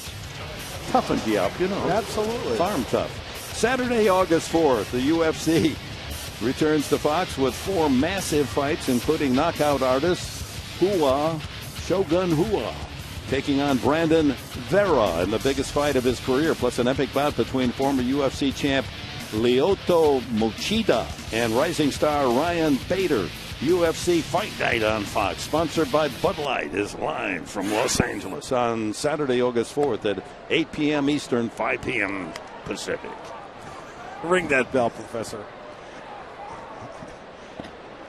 Graham McNamee at ringside.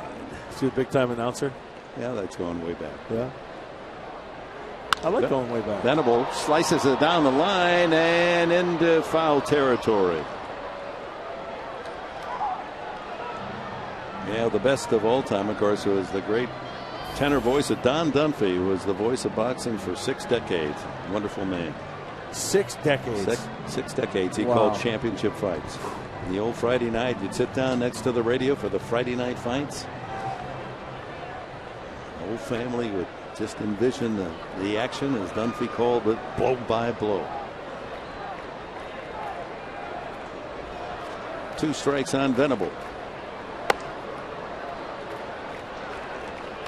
Well, Hernandez still at 91 on the fastball. I haven't seen anything higher, maybe 92.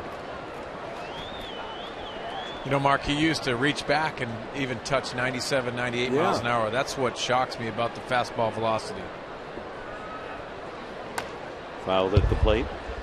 It's a rough road here for the starting pitchers for the Mariners. They've gone 15 consecutive games without a starter getting a win. Wow. They're 5-10 overall in those 15 games, but that's not getting any support. Yeah, that's going through the rotation, 3-4 times without a starter picking up a W. Yeah.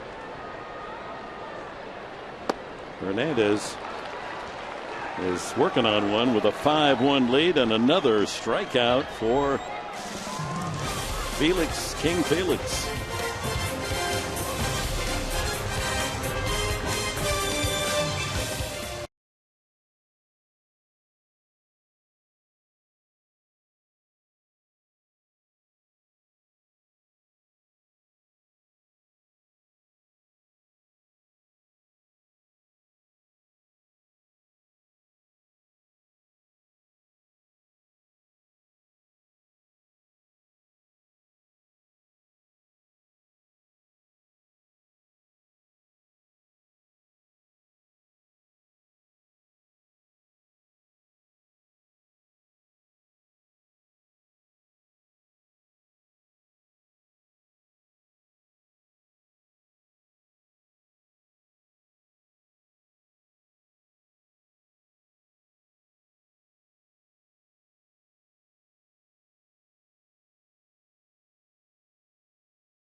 Life like you should. Just say you never had it so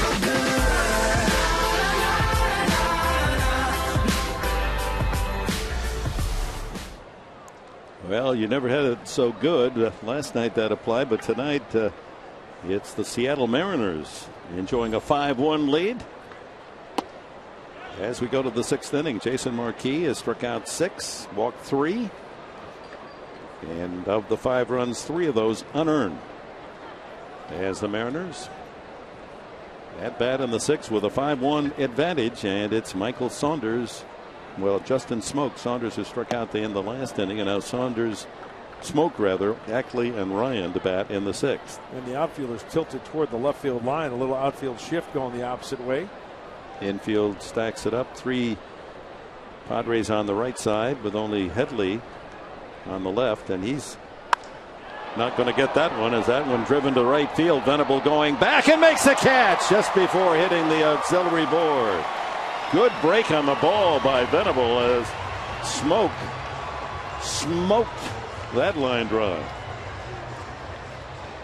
So important to have that first step out of the gate. As soon as that ball is struck, straight back. Will is on it, running, and at the last second raising the glove to make the catch.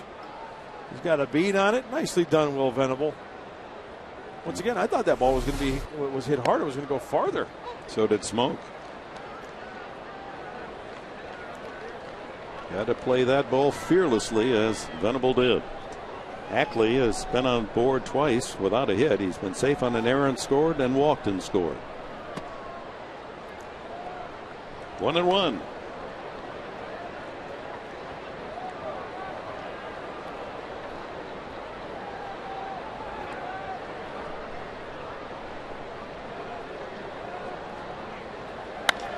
High fly ball right field. That's going to chase Venable back as well. But it dies right at the edge of the warning path. 2 away.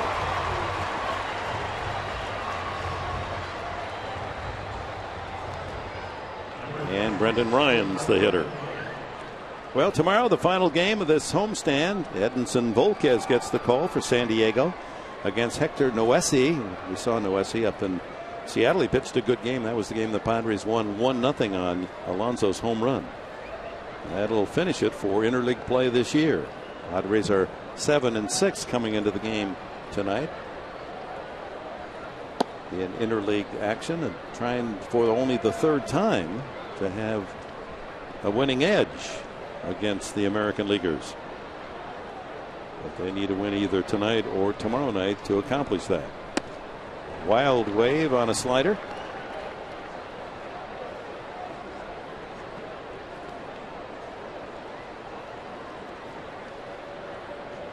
And the Padres hit the road on Sunday night. 4 games in Houston beginning on Monday night. Then to Colorado for 3 on the weekend. And then down to Arizona for 3.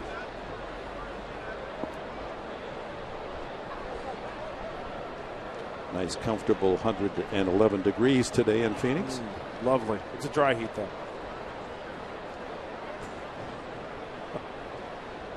Well, one thing, the coffee doesn't get cold down there. Oh, you're right. Line down the left field line, hooking, fair ball, just fair into the corner for Brandon Ryan. And he holds it second with a double. His first hit of the night. That'll bring up the pitcher, Felix Hernandez. Wanted it down and away. It's a slider on the inner half, and it's up. When the slider is up, when the breaking ball is up, it doesn't have the same tilt to it. And Ryan prolongs the inning, a 2-out knock. And Felix grabs a shillelagh. Only the 5th hit given up by Marquis. Hernandez owns a big one, a 2-run double back in the 2nd.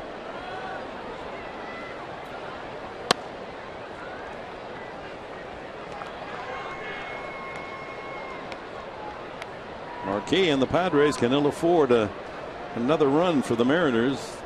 San Diego down by 4 here in the top of the 6th. Fouled into the glove and out of Huntley, a fastball. Still has good movement on the 2-seam fastball. That was the 90th pitch for Jason this evening.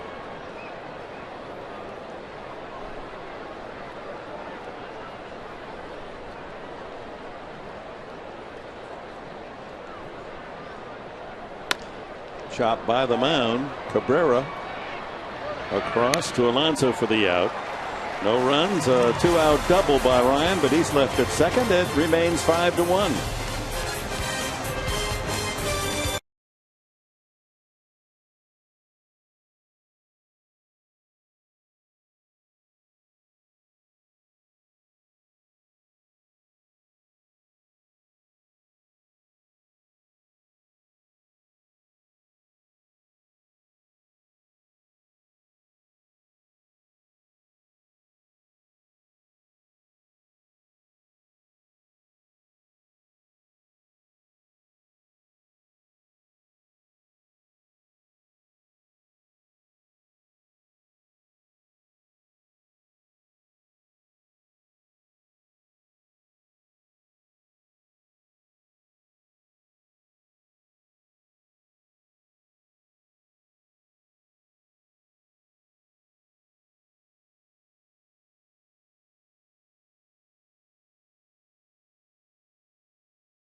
Don't balk at a Miller Lite, but in this case, the balk was a run for the Padres.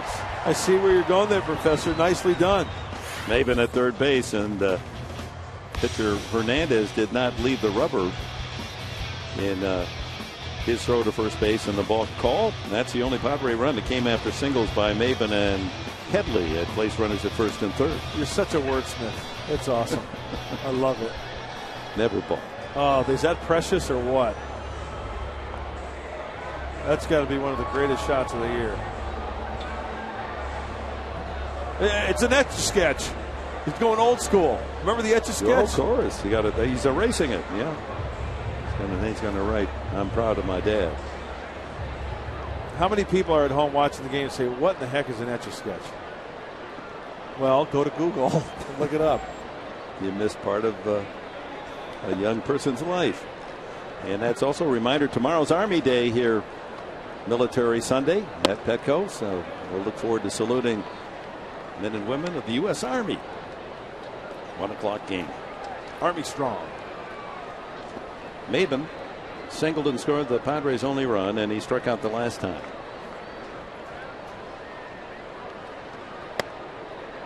Well, that curveball just freezing the Padre hitters. He's got it working. A little bit more economical with the pitch count for Hernandez. Thinking the same thing. 72nd pitch. Yeah, I was thinking the same thing. Yep. Looks like he could go a complete game the way he's firing. Change up low. 6'3" and bull of a man, 230.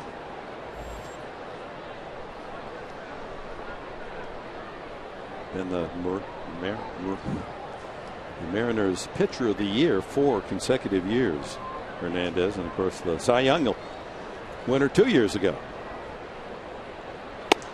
And another strikeout, number 8. Well, as we mentioned, the Padres will honor the men and women of the U.S. Army tomorrow. 105 game, U.S. Army Appreciation Day is presented by USAA. And after the Padres play the Mariners, you junior Padres, and I know a lot of you are planning to be here tomorrow, get to run the bases right here at Petco. Get your tickets at Padres.com or call 619-795-5555. Army Day tomorrow. Chase Headley is single and a strikeout.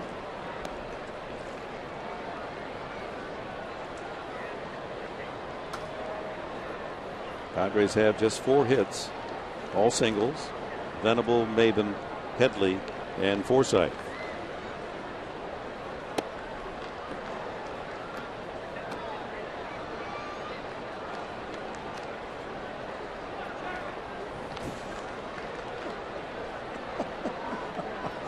I thought he was asleep.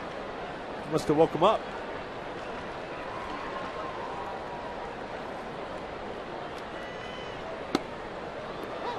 It's one of those hoodies those kids wear nowadays where you zip them up all the way and it's like a mask.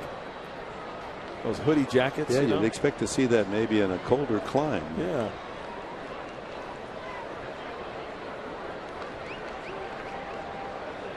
Hey, what kid didn't like a disguise, huh? Absolutely. 2 balls, 2 strikes to Headley. 1 out, no one on here in the 6th. Padres trail by 4.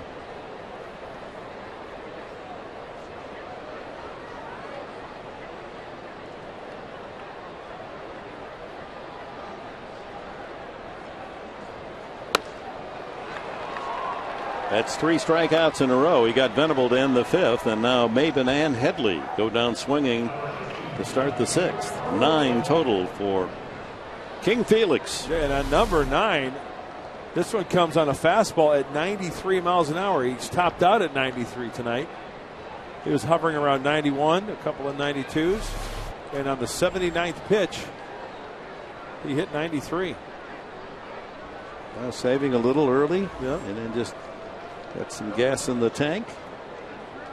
Here's Quinton. He's flying to center and walked. And a ground ball right at the shortstop, Ryan. And across to Smoke. Easy 1-2-3 frame for Felix Hernandez. Quite a show by King Felix.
Top of the 7th inning, Mark Sweeney, Mike Pomeranz with you. Coming up in the postgame show, got to talk about Felix Hernandez. He has done quite a job. Thought maybe after the Padres got to him in Seattle, some of that might stick, but no such luck tonight, Mark. Well, Mike, he has his stuff, and when an American League pitcher helps himself offensively and then goes out and racks up strikeouts, you know he's feeling comfortable tonight. When we see in the postgame show, hopefully this will have turned around by then. We're going to have to break down what we hope is how the Padres were able to get to him. If not, what he was able to do so well. Also, our instructional, don't forget, a great opportunity to teach a little something to the kids and the coaches about how to cover the plate, pass balls. We'll see you in the postgame show, guys. All right, Mike and Mark will be there with you as Suzuki Ichiro lines a single to right field to open the 7th inning. His second hit, his 5th in the 2 games of this series.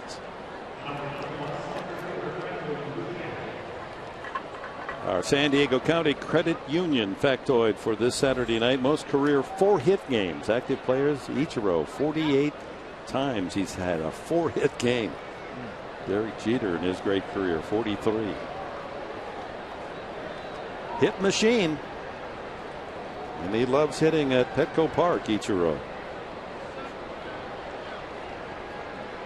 He goes. Hundley's throw. Not in time. 10th stolen base for Ichiro. At 38, he still has good legs. He does, and the Mariners trying to get out of slam range. The Padres trail by 4, 5-1. Getting that runner into scoring position, trying to add on here. That was closer than it looked, really. He was kind of dragging that front foot a little bit, putting on the brakes. Pitch was the ball to Gutierrez, who's grounded out 3 times tonight. There he goes to third. Hundley's throw is waiting for Ichiro. He's out of there. Now that's a surprising play by the veteran Ichiro with no one out. You don't want to make the first out at third. I totally agree with you. Got a little greedy. And with the front door closed, the right-handed batter in the box, Nick Hundley, catches it, goes behind the batter. A perfect throw from Nick right in the front of the bag. And the tag from Headley gets the foot of Ichiro. That was close.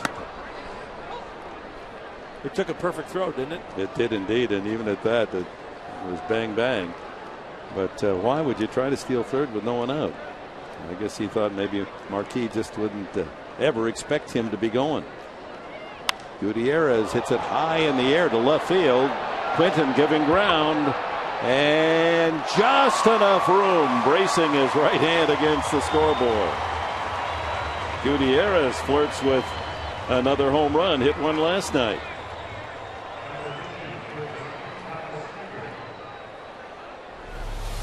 Under it just a little bit too much. You can feel the warning track. No need to feel for the wall. Oh, actually, his hand is on the chain link fence. Yeah, he knew exactly where it was.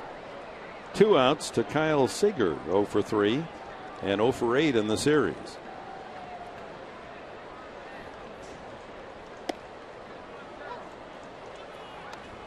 "98 pitches now for Jason Marquis.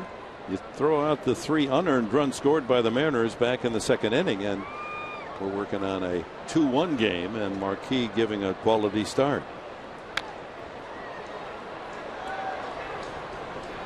A single, a walk, an error by Forsythe, a ground out for 1 run, and a 2-run double by Hernandez, 3-0. A solo homer by Saunders in the 3rd to make it 4-1. Leadoff walk and a stolen base, and a single by Ichiro, 5-1 in the 4th. Hinshaw, the lefty, and Brock, the young right-hander, getting ready in the bullpen. As Marquis about to offer his 100th pitch of the night, something Seager hitting his instep on that foul ball. Oh, that's a shin burger. Looks like he caught it right on the calf in the back of the leg, didn't it? I'm all right, he says. Let's see, if I'm commissioner, as soon as a player gets like an injury like that, a clock starts. You got 20 seconds. In or out, big boy. In or out. Speed up the game. They want to speed up the game. Put the clock on him. There's so few of those. If you want to speed up the game, put the clock on the hitter stepping out of the batter's box and rewrapping all of his gloves and all of that. Well.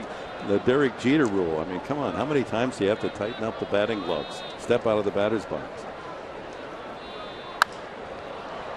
Fly ball lifted toward the line and left, and Quinton might have room. And he does, just in foul territory. Stretch half of the 7th at Petco. 5-1, the visitors lead.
The Padres scored first on this balk by pitcher Felix Hernandez that brought Maben in to score 1-0 in the first inning.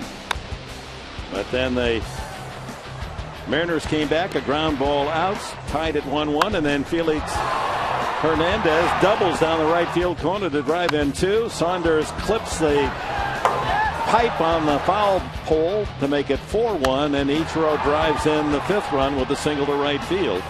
That's where we stand coming into the bottom of the 7th inning. Hernandez has retired 7 straight Padre batters. Alonso leads it off. Our Alexis stat of the game: 6 innings, only 4 hits, all singles, 1 earned run. That was on the balk, 1 walk, and 9 strikeouts. Alonso delivers a ground ball single to center. His first hit of the night. 30,922 at Petco on a Saturday night. Fans, although the Padre fans are muted because of the 5-1 lead, they know how to come out and have a good time, and you hear that all around San Diego wherever I go. Mark, people say, well, I was at the game Monday night, the Padres, I wish they'd have won, but I had such a good time. That's what it's all about, isn't it? Summer's here. The time is right for dancing in the streets and coming to the ballpark. Logan Forsythe has a hit in his 2 at-bats.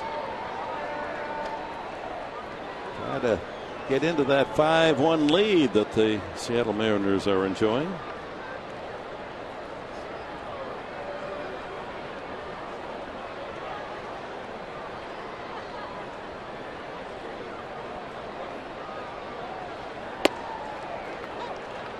One of the statistics that jumps out at you regarding Logan Forsythe is how well he hits right-handed pitching. He's batting .344, and he's 1 for 2 tonight against righties. That was one of my justifications for picking this kid, and the pick to stick tonight. Sorry about it. So you're even at this point. I think I'm -1. No, you're not. You got a single and a strikeout, so that. But he made an error. Oh no!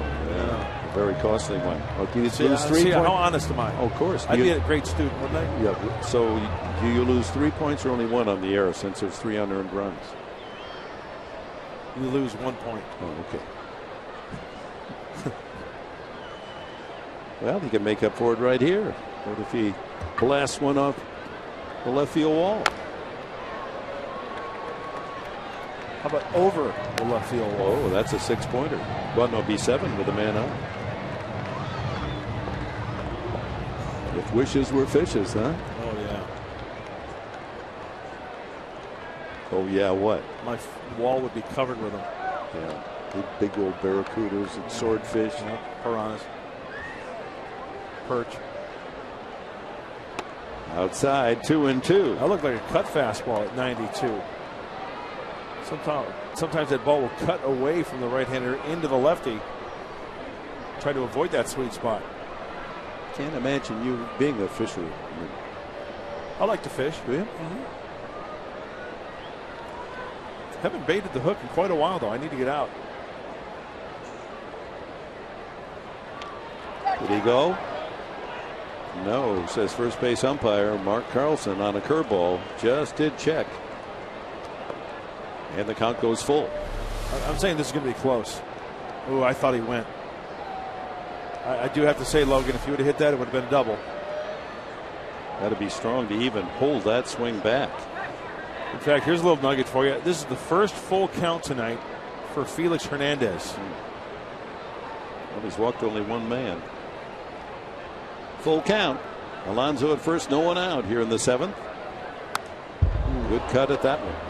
He had a fastball to rip at.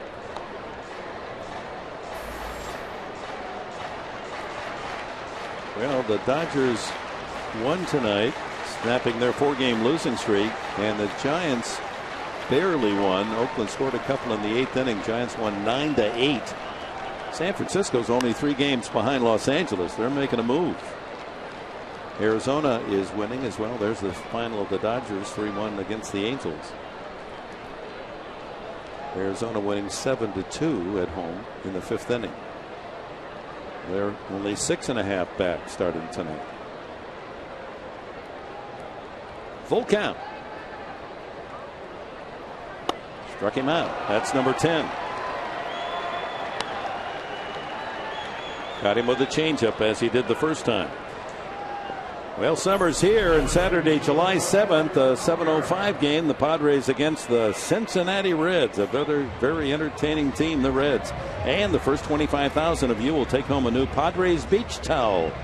Get ready for the summer. It's presented by Fox Sports San Diego. Buy your tickets early. Save at Padres.com or call 619-795-5555. And there's an example of the Fox Sports San Diego beach towel. Good size, huh? Yeah, I'd like to thank Nina and Catalina for modeling the beach towel. Nina's in Catalina? I'm sure at one point she has been. So is one of those young ladies named Catalina? Catalina? Nina was on the left. There's Nina. Yeah. On the left field line. And Catalina was the... Then there's Catalina right there. I wonder if she got her name because, something happened in Catalina. I don't know. Parents loved the island. It's a fun thing. A lot of folks have migrated here from Arizona, New Mexico, Texas, get away from the heat, and enjoying all the things our great city has to offer. You don't have to go too far. Catch the ferry over to Catalina Island. I think Dana Point, you can leave from Dana Point.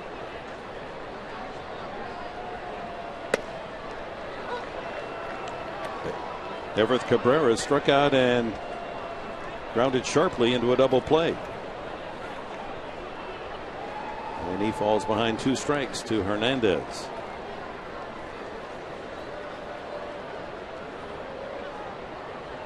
His career high strikeouts 13. He has 10 tonight.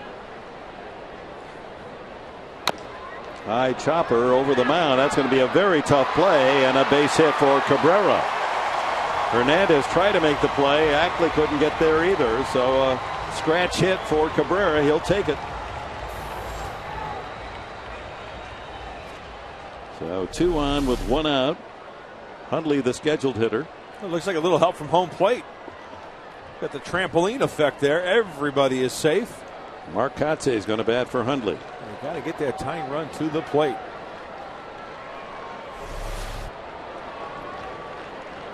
Kotze, the veteran hitter, with 2 on and only 1 out.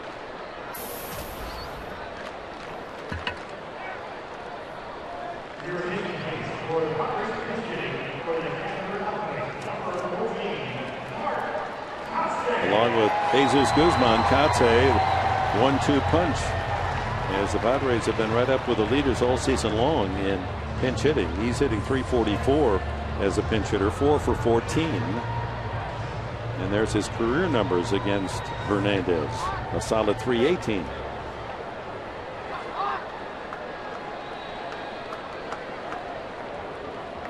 John Baker is in the on-deck circle. Apparently will hit for Marquis. Line drive, double play. Unbelievable. Katze hits a bullet right to the second baseman, turns it into an easy double play for 6. Bad luck. 7 complete, and the Mariners still lead 5-1.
To you by Petco, where the healthy pets go. And by Mazda. We believe if it's not worth driving, it's not worth building.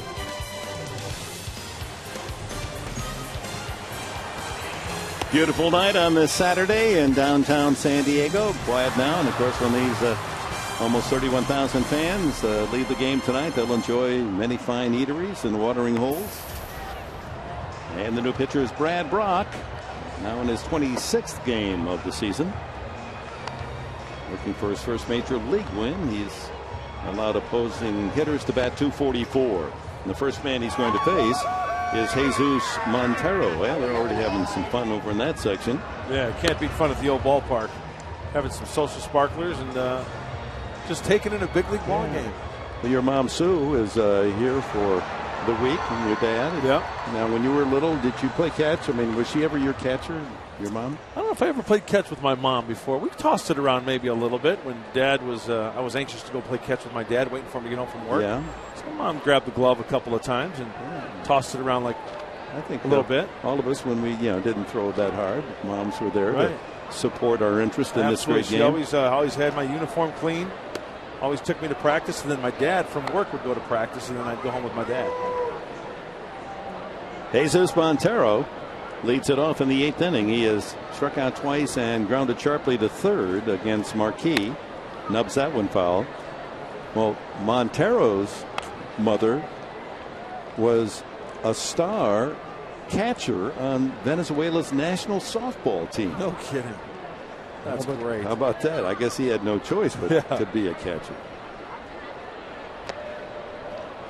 And his brother Jesus Rafael Montero is a catcher in the Cardinals organization. So it's a family. They just I wonder if they just walk around with masks on at home. I was going to say it's the Molina family all over again. It is, huh? yeah.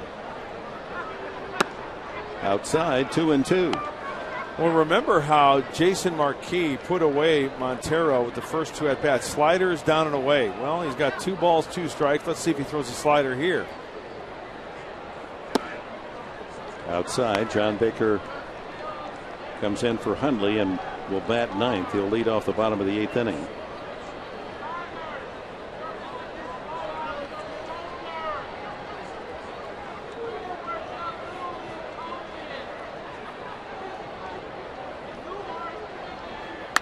Ground ball, Alonso able to backhand it and flip it to Brock. Nicely done. One away. Hey, you hitting the road this season, this summer? Well, take Fox Sports San Diego's coverage of the Padres with you when you're on vacation. Subscribe to MLB.tv today to see every Padres out-of-market game live online and on your favorite devices in HD quality. Visit Padres.com to order and get more details. MLB.tv, baseball everywhere. Baseball tonight in San Diego, and one out in the top of the 8th inning, Michael Saunders. Mariners have only 6 hits, 2 by Saunders, a single and scored in the second, hit his home run off the foul pole and right in the third, number 8 on the season. Ichiro has a couple of singles. And the other hits Brendan Ryan a double and a 2-run double by the pitcher Felix Hernandez. Hit totals are even 6, but the Mariners lead at 5-1. 3 of the runs unearned. So Marquis 7 innings, 5 runs, only 2 earned, 6 hits, 3 walks, and 6 strikeouts. Brock falls behind 3-0.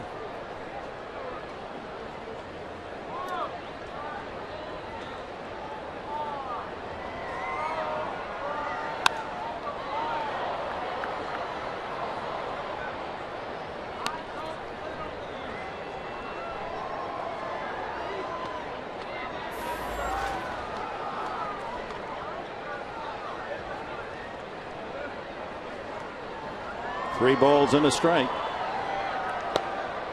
And Saunders is on again. The 1-out walk from Brock will bring up Justin Smoke.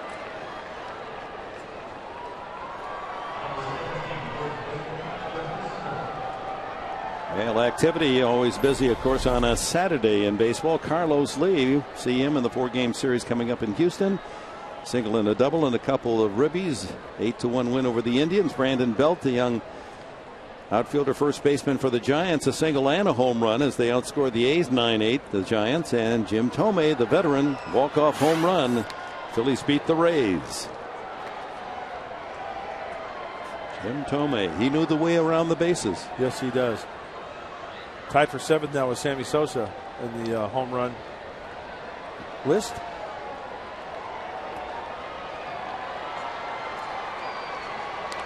Ooh.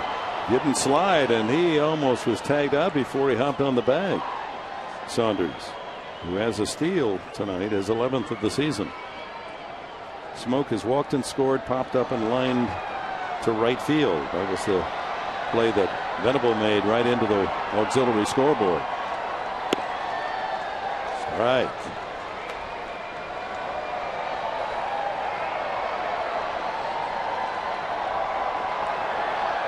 The fan inundation has begun.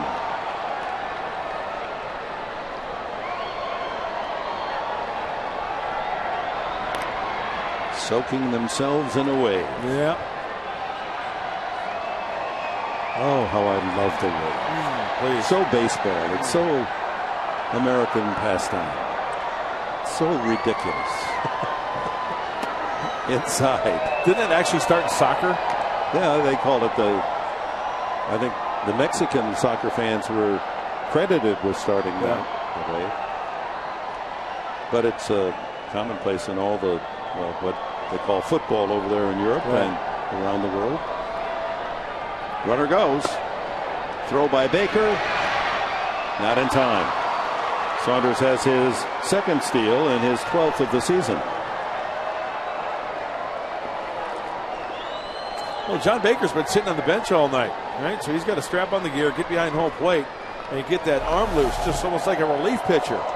You know, that's going 100% right out of the gate, and that's a perfect throw from John Baker. It's just that Saunders gets a good jump, and the speed beats the throw. That's another situation. The Mariners are walking a steal in scoring position. Paid off in the 4th inning when Ackley walked and stole second and came in on a 2-run single by Ichiro.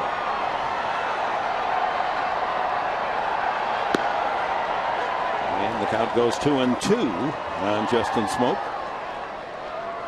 With Dustin Ackley on deck.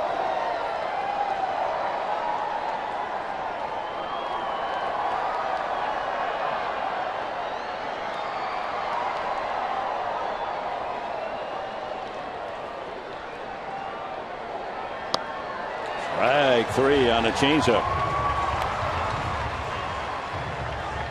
That's a great pitch from Brock as he throws the 90-plus mile-an-hour fastball. You can see him turn that changeup over, drops off the table for the strikeout.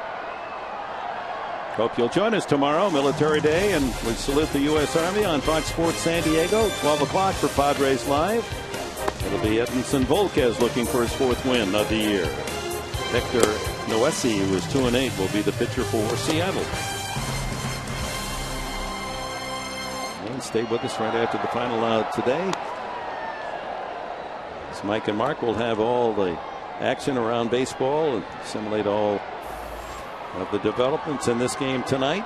We'll have our instructional and much more as they intentionally walk Ackley to get to Brendan Ryan so that Brock can pitch right-hander against a right-handed hitter. I think Brad Brock has just really made great strides throwing that changeup. It's going to make him a much better pitcher. And Darren Balsley just raves about the good stuff. The deception in the delivery, the good arm action, and the good fuzz on the fastball as well. And that changeup's going to just help him at the big league level. One of the best right there, Darren Balsley. Intense homework that the Padre coaches do. Studying video, looking for just a little bit of information that will help a pitcher against a certain hitter. Brendan Ryan, ground ball RBI out in the 2nd, struck out and doubled into the left field corner his last time. Brock in with a strike. Fastball at 91.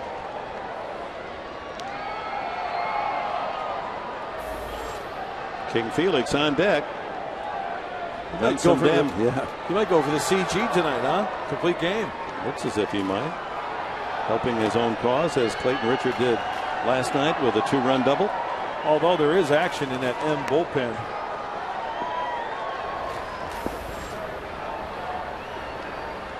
Is that Lucas Litke?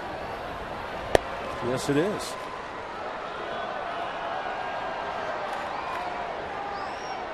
Or he could be just getting in a little throwing. That's true. A little side piece.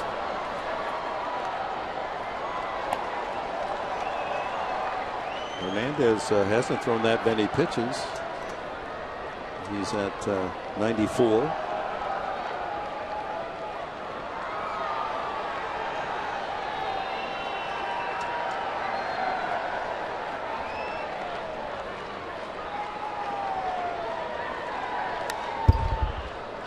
And the count 1-2 on Brendan Ryan. What was that? Wave fades in its energy. You have to salute the fans, though. They come and they cheer for the home team, and they still got some energy left over to go through that wave. And it's it's not just the young kids. The older folks seem to get into it too. I think just coming to the ballpark revitalizes everybody, don't you think? Yeah, it seems to. They want to go home and feel like they participated.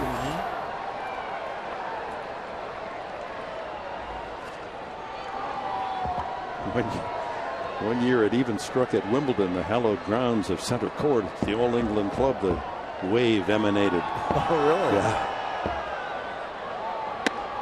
It was a Sunday where How'd it go over? Well, it was a Sunday, the middle Sunday, where they normally don't play, but because of a lot of rain the first week, they had to play on Sunday, so they allowed the locals. You didn't have to have a ticket to get in. You just bought an admission ticket on that day. So a lot of young people were at center court that day, and they conducted the wave just as we were coming on the air for our telecast. So as the wave went around and they followed the wave around, we're trying to use our reverent voice at center court Wimbledon. We're ready for the action today here in tennis. Was it these yahoos who were doing the wave? Well, Bud Collins next to me. He's in the wave. I'm trying to do the telecast. Really? No, he joined right in with the wave. Yeah. How come that doesn't surprise me? That's right. You would like Bud Collins. He would like you. Yeah. You two have some similarities. Another foul by Ryan. I've always enjoyed listening to Bud. I mean, I'll be quite honest with you. I don't know a lot about tennis, but I learned a lot listening to yourself and to like John McEnroe and Bud Collins through the years. Well, we talked about Don Dunphy, 5 decades of boxing. Bud Collins, 5 decades of tennis. He is the man. He's the encyclopedia of the sport. In fact, he has written the encyclopedia of tennis. And Ryan, that's a pretty good at bat. He worked and finally walks, and Brad Brock has walked the bases loaded. And here's Felix Hernandez spot, and he's going to be called back, and we're going to have a pinch hitter. John Jaso, a left-handed batter, is going to hit for Felix Hernandez, whose night is complete. A 7-inning job, and he gets the hugs and high fives from his teammates. Well done tonight. Out only 6 hits, all singles, 1 run, and that was on his own balk. Walked just 1 and struck out 10.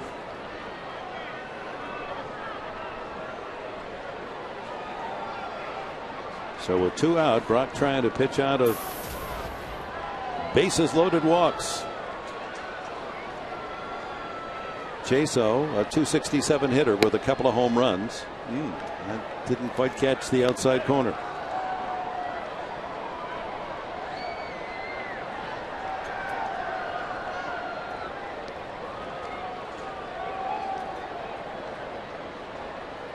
Ground ball. Forsythe able to scoot to his left and make the play. Inning is over. Mariners lead 3. Padres coming up. Baker, Venable, and Maben.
The game, Felix Hernandez not only knocked in 2 runs with a double, he is on a strikeout rampage with 10 Ks tonight.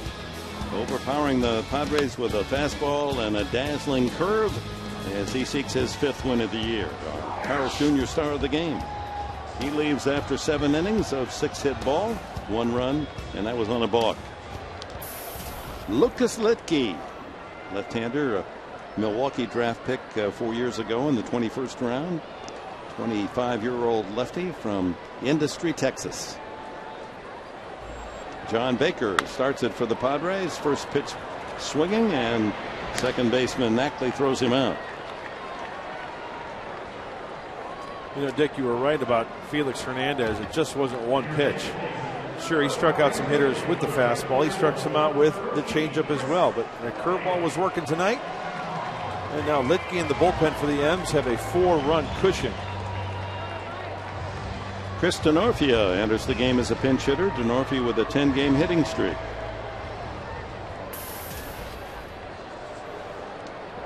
Baker, or rather Montero, out to talk with Litke.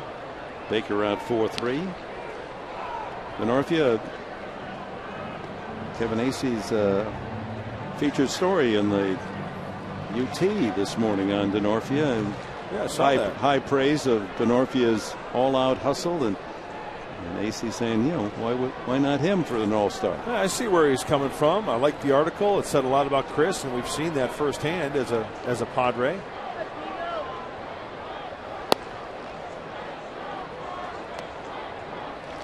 Gives you good at-bats. He's a solid outfielder at all three positions. Can steal a base. I think Chris would be the first one to tell you, hey, you know what? I'm not the most talented guy in the league, but I tell you what, if my name's etched into the lineup, I'm going to give you 100%. Try to do the best I can to win a ball game for you and make a difference in that game. Going around on that pitch, so it's 1-2. He's a scrapper. He's a gamer. Yeah, I guess that's what we all admire. And it just, everyone plays hard, but some play right at the very edge of their talent, and that's what Denorfia does, and then it boils over even a little beyond that. 2-2. And that comes from a near lifetime of laboring in the minor leagues and not getting his chance, and finally making it in Major League 3 years ago with the Padres, and appreciating every breath of being a big leaguer. Full count. 1 out in the 8th. Padres down 5-1.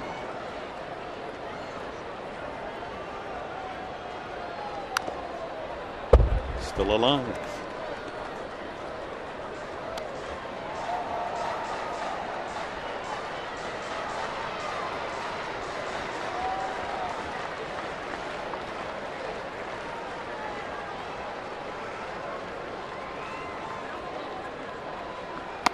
And he works Litke for a walk with 1 out.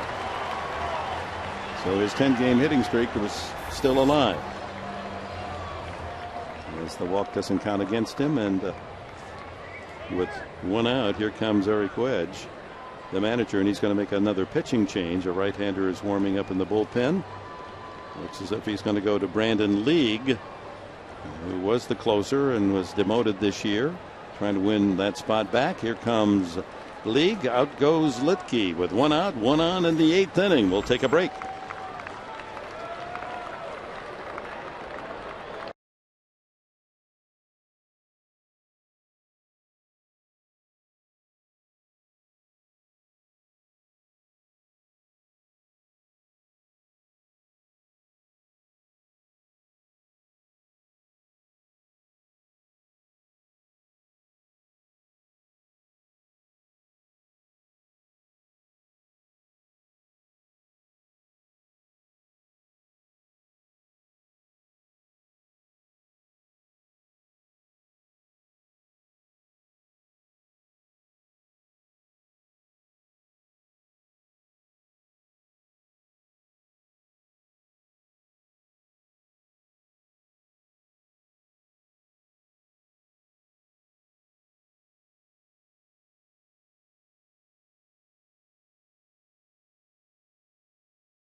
Ball yard across the Harbor Boulevard over to the Convention Center side.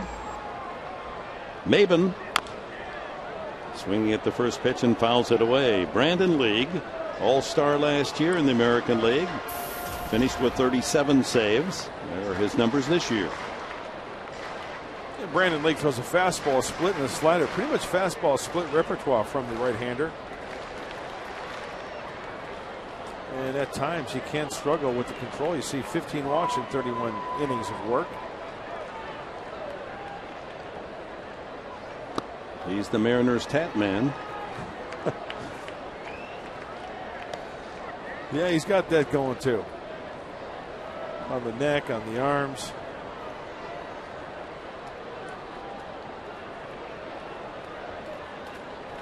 When are you going to get some ink, Professor? I'm thinking about it. Yeah, I'm going to go big.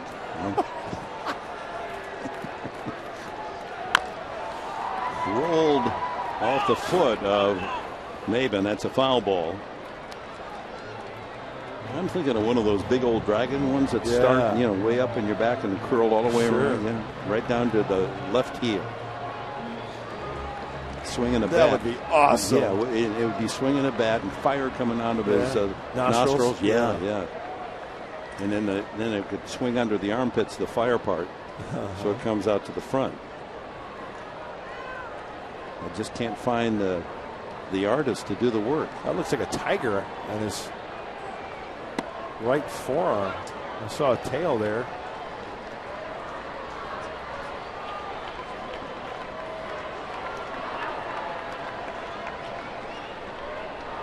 Eye of the tiger right there.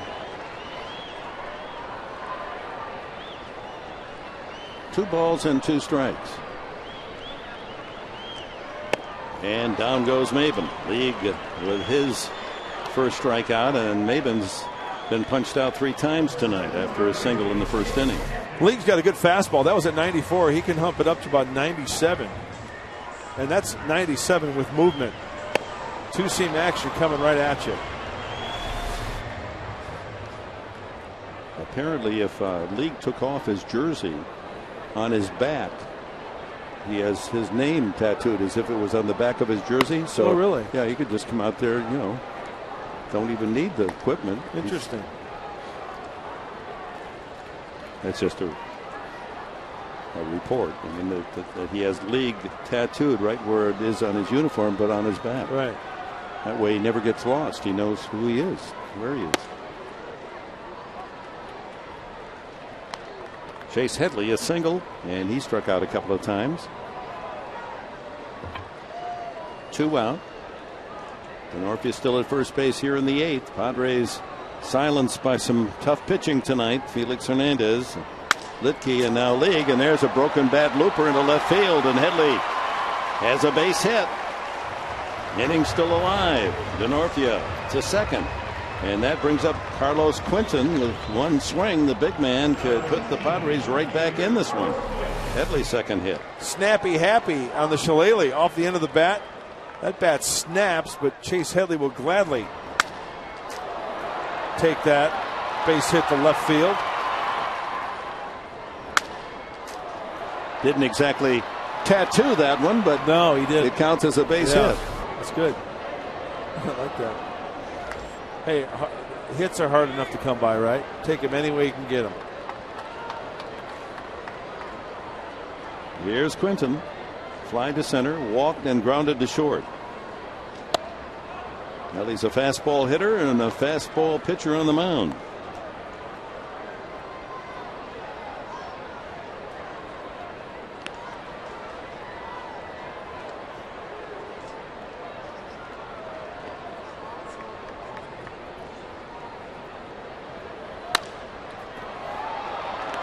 Second baseman Ackley flips it to first. Innings over. Padres get a hit, leave 2. We're on to the 9th. The Mariners lead by 4.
Well, the Padres have out-hit the Mariners 7-6, but Seattle very productive with a 5-1 lead.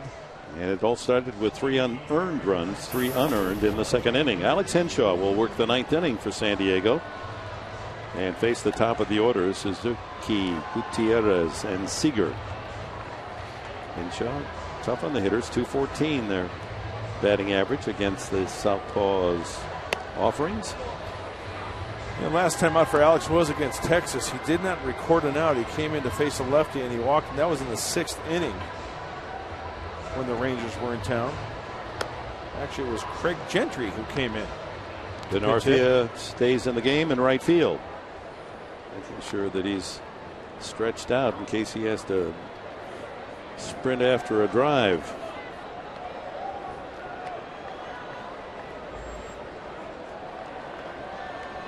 Ichiro, a couple of hits tonight and an RBI and a walk.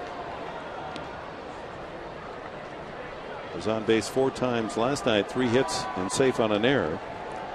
So he's been the usual pest for Padre pitching. That'll sail foul into the seats.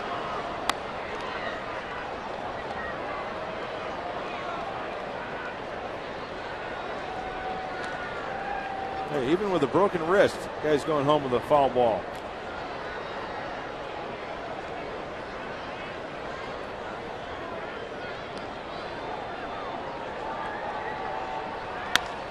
Fly ball to left, a long run for Quentin.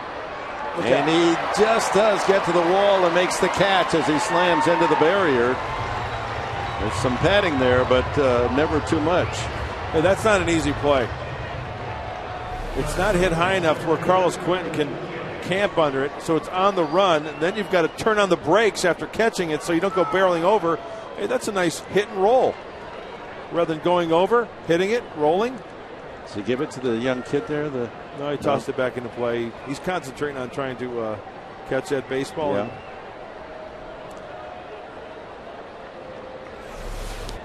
One out. Franklin Gutierrez 0 for 4.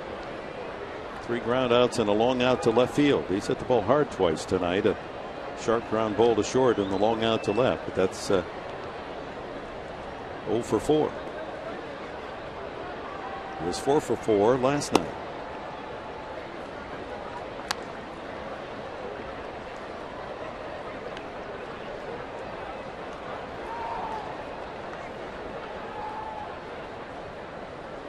So, Dick, you will not be in Houston, correct? I will not.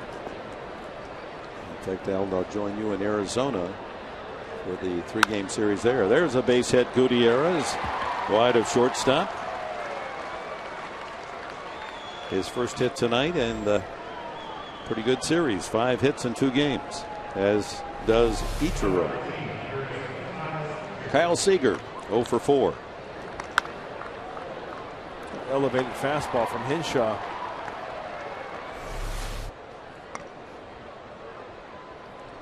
One of my proudest associations is as the spokesperson for the last about 25 years for the Academic All-America program. And they have their Poseida, the caretakers of the program, have their annual convention in St. Louis. I'll be in St. Louis tomorrow night. Oh, great. Or Monday night, rather.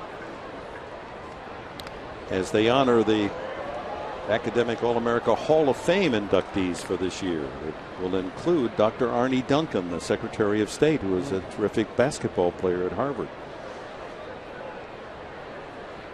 John Neighbor, the gold medal winning swimmer from Southern California, goes into the Academic All-America Hall of Fame.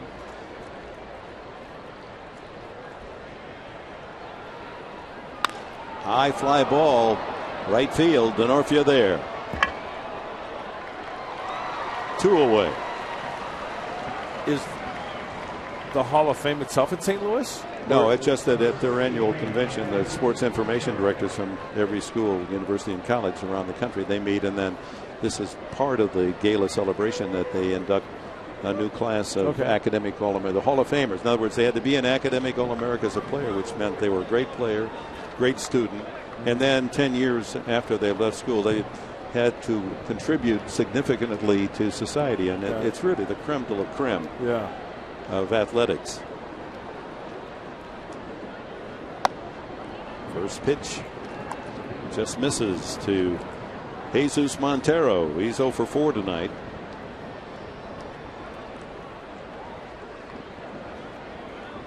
Our own Bill Walton here in San Diego is a member of that Academic All-America Hall of Fame.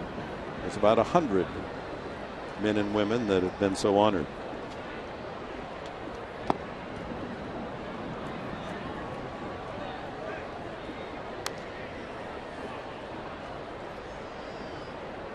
It's really brushing shoulders with greatness when these people who are just all super athletes, and then they're all A students too, and then they go out and do wonderful things within their community or their society, country.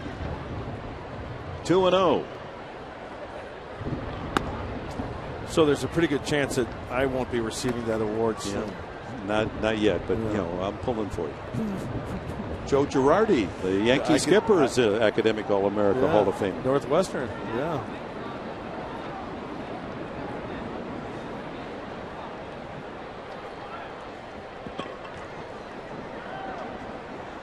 If you'd only worked harder in that calculus class. That's right.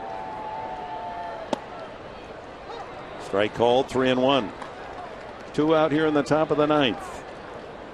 Montero the batter with Gutierrez at first base, and the Seattle Mariners trying to square this series with a 5-1 lead.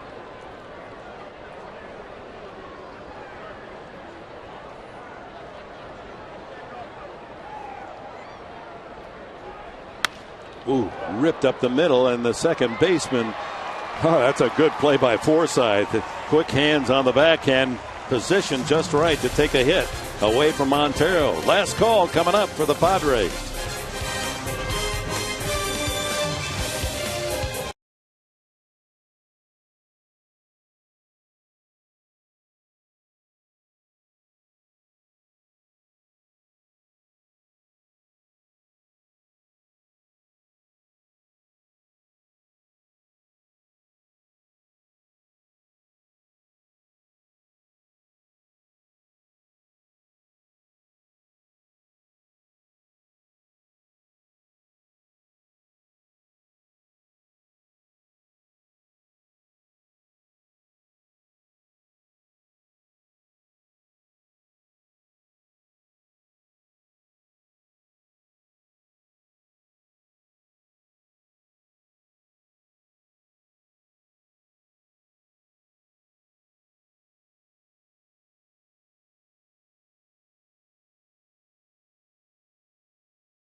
And a balk in the first inning, and we go to the last of the 9th. 5-1 Seattle. As you look across the outside of Petco and a time-lapse cinematography at our beautiful convention center. Tomorrow's matchup, 12 o'clock Padre Live, 1 o'clock first pitch. Hector Noesi, 2-8 goes for Seattle. And Edinson Volquez looks for his 4th win of the year. He'll be on the mound for the Padres. Hope to see you here on Military Sunday as we salute the U.S. Army tomorrow at Petco. Edinson taking his mental notes of these Mariner hitters tonight. Tom Wilhelmsen is the new pitcher in the 9th inning for Seattle, the big, tall, 6'6", 220-pounder. From Tucson, Arizona. He's become the closer. First pitch fouled away by Yonder Alonso with Forsythe and Cabrera to follow here in the bottom of the 9th inning. Alonso has a hit and 3 at-bats tonight. So a 4-run lead for Seattle, no save situation, but Wilhelmsen's pitched well lately. Not a lot of run in his last 10 appearances. That's over 12 2/3 innings pitched.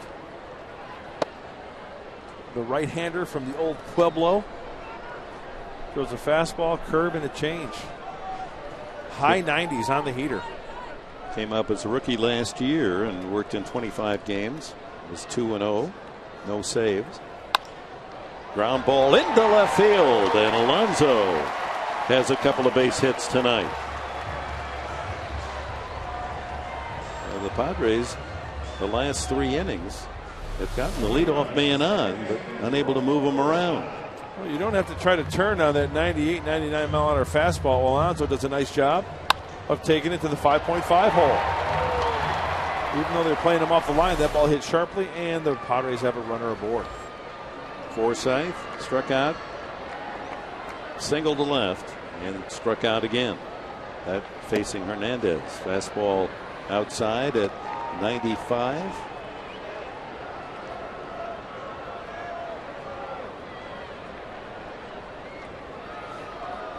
Base runners a premium here in the 9th inning.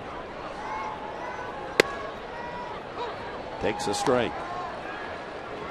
96 miles an hour on that fastball.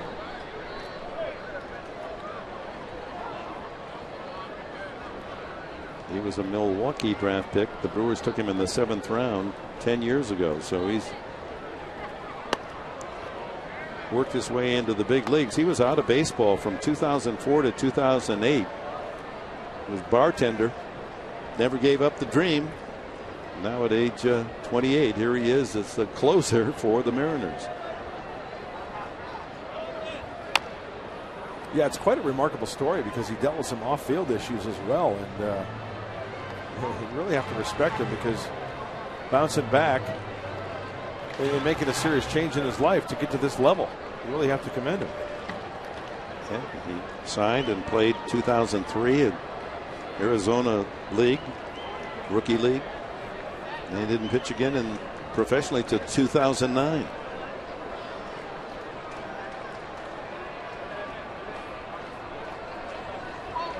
Struck him out. That's a dozen strikeouts logged by Mariner pitching tonight. 3rd time that Forsythe has gone down. That's just a good old-fashioned 4-seam fastball. 96 on the heater. 1 out to Everett Cabrera. He struck out. Hit the ball sharply with a couple men on. 1st and 3rd in the 4th inning, but right at the shortstop. And Mariners turn 2 to get out of the inning. Infield hit chopped off home plate last time up. Line drive, base hit, left center field. Gutierrez over to cut it off. And into second base goes Cabrera as Alonso moves to 3rd. First extra base hit for the Padres tonight.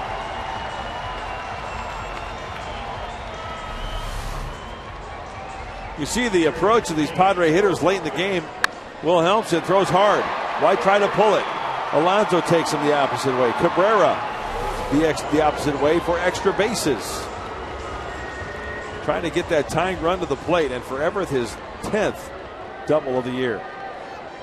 But Black goes to Jesus Guzman, the pinch hit, with 2 on in scoring position. And trying to get Guzman on to bring that tying run to the plate here in the 9th inning. John Baker's on deck. Guzman, as we mentioned earlier, along with Mark Kotsay, the 1-2 punch. There's the breaking ball and a good one. Kotsay 4 for 14, and then lined into a double play tonight. Guzman is 7 for 19. Hitting as a pinch hitter. Swing and a miss. 0-2, 97.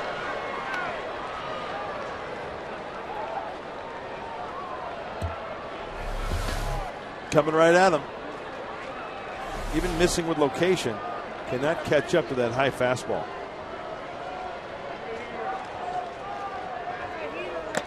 Foul tip. Watch out. The bat going all the way into the crowd. And a fan able to capture it on the bounce as Guzman strikes out. Fortunately, all smiles and nobody struck. That ball missed, and the bat, that's a pretty good throw. Yeah, that's a long. Oh, look at the guy caught it as if he were going to swing the bat right on the handle. Now, catching a baseball is one thing, but catching a pinwheeling piece of lumber like that is quite an effort. Well earned. Take that one home. Down to the final out. Here's Baker. Entered the game as a pinch hitter and grounded out. Actually entered the game after Hundley was lifted for a pinch hitter, and he grounded to second base his only time up tonight. 2 runners in scoring position. Alonso at third. Cabrera at second. And the count 2-0. Baker, very intelligent, the Cal Berkeley man. He knows the situation. A walk indeed in this spot is as good as a hit to bring that tying run to the plate. He loses his bat and is out at first base, and the game is over. The Padres have a chance in the ninth, but Wilhelmsen comes up with the right stuff, and the Mariners have leveled this 3-game series. They win it 5-1. Mike Pomerantz, what do you have for us? Well, Dick, Mark, coming up in the post-game show, we're going to have to talk a lot about King Felix. A very nice night. He even contributed offensively. We're going to see what he did that made it all worthwhile for him. Also, don't miss our instructional for you young players and kids, how to keep yourself in the game as a pitcher. Back at